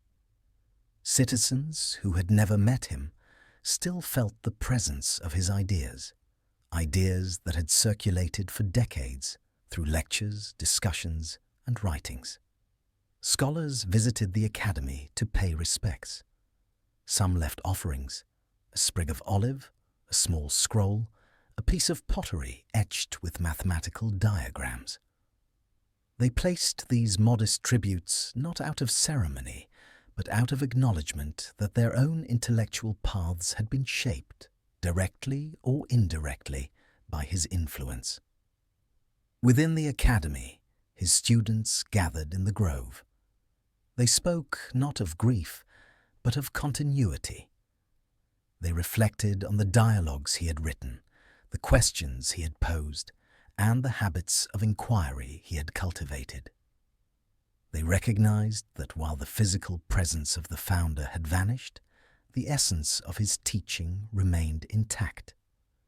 The academy would continue, not as a monument to Plato, but as a living community of thinkers who carried his spirit of questioning into the future.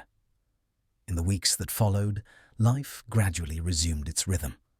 Lectures continued beneath the trees. Students debated definitions of justice, goodness, knowledge, and the soul. New inquiries emerged, older ones deepened. And in this steady continuation, the legacy of Plato became clearer. His influence did not manifest through the reverence of statues or ceremonies. It appeared in the daily habits of thought that shaped the academy: the willingness to examine assumptions, the patience to listen, the courage to question, and the humility to admit the limits of certainty. The academy became, in effect, Plato's final dialogue, open-ended, evolving, shaped by generations who would interpret and reinterpret his ideas.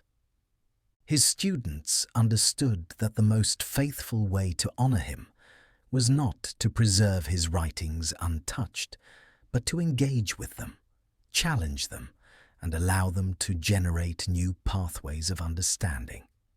In the centuries that followed, his work spread far beyond Athens.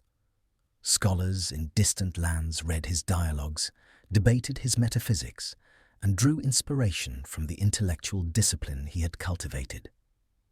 His ideas shaped entire traditions of thought, influencing philosophy, science, politics, theology, and education. The academy itself endured for centuries before eventually falling to the tides of history, but its spirit remained embedded in the civilizations that arose afterward. Plato's death marked the end of a life shaped by the pursuit of eternal truths, yet it also marked the beginning of a legacy that would extend far beyond anything he could have imagined. His belief that the soul sought harmony with the eternal found reflections in countless minds across time. His understanding of dialogue as a path to clarity shaped the very structure of philosophical inquiry, and his trust in the power of reason formed one of the pillars of Western thought. In the quiet of that final night, Plato left the world without noise, without spectacle, and without fear.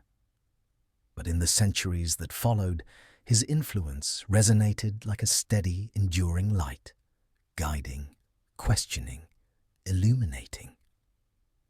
His body returned to the earth beside the grove he had loved. His mind continued to move through the minds of others, and his soul, as he had always believed, journeyed toward the realm of truth it had spent a lifetime trying to remember.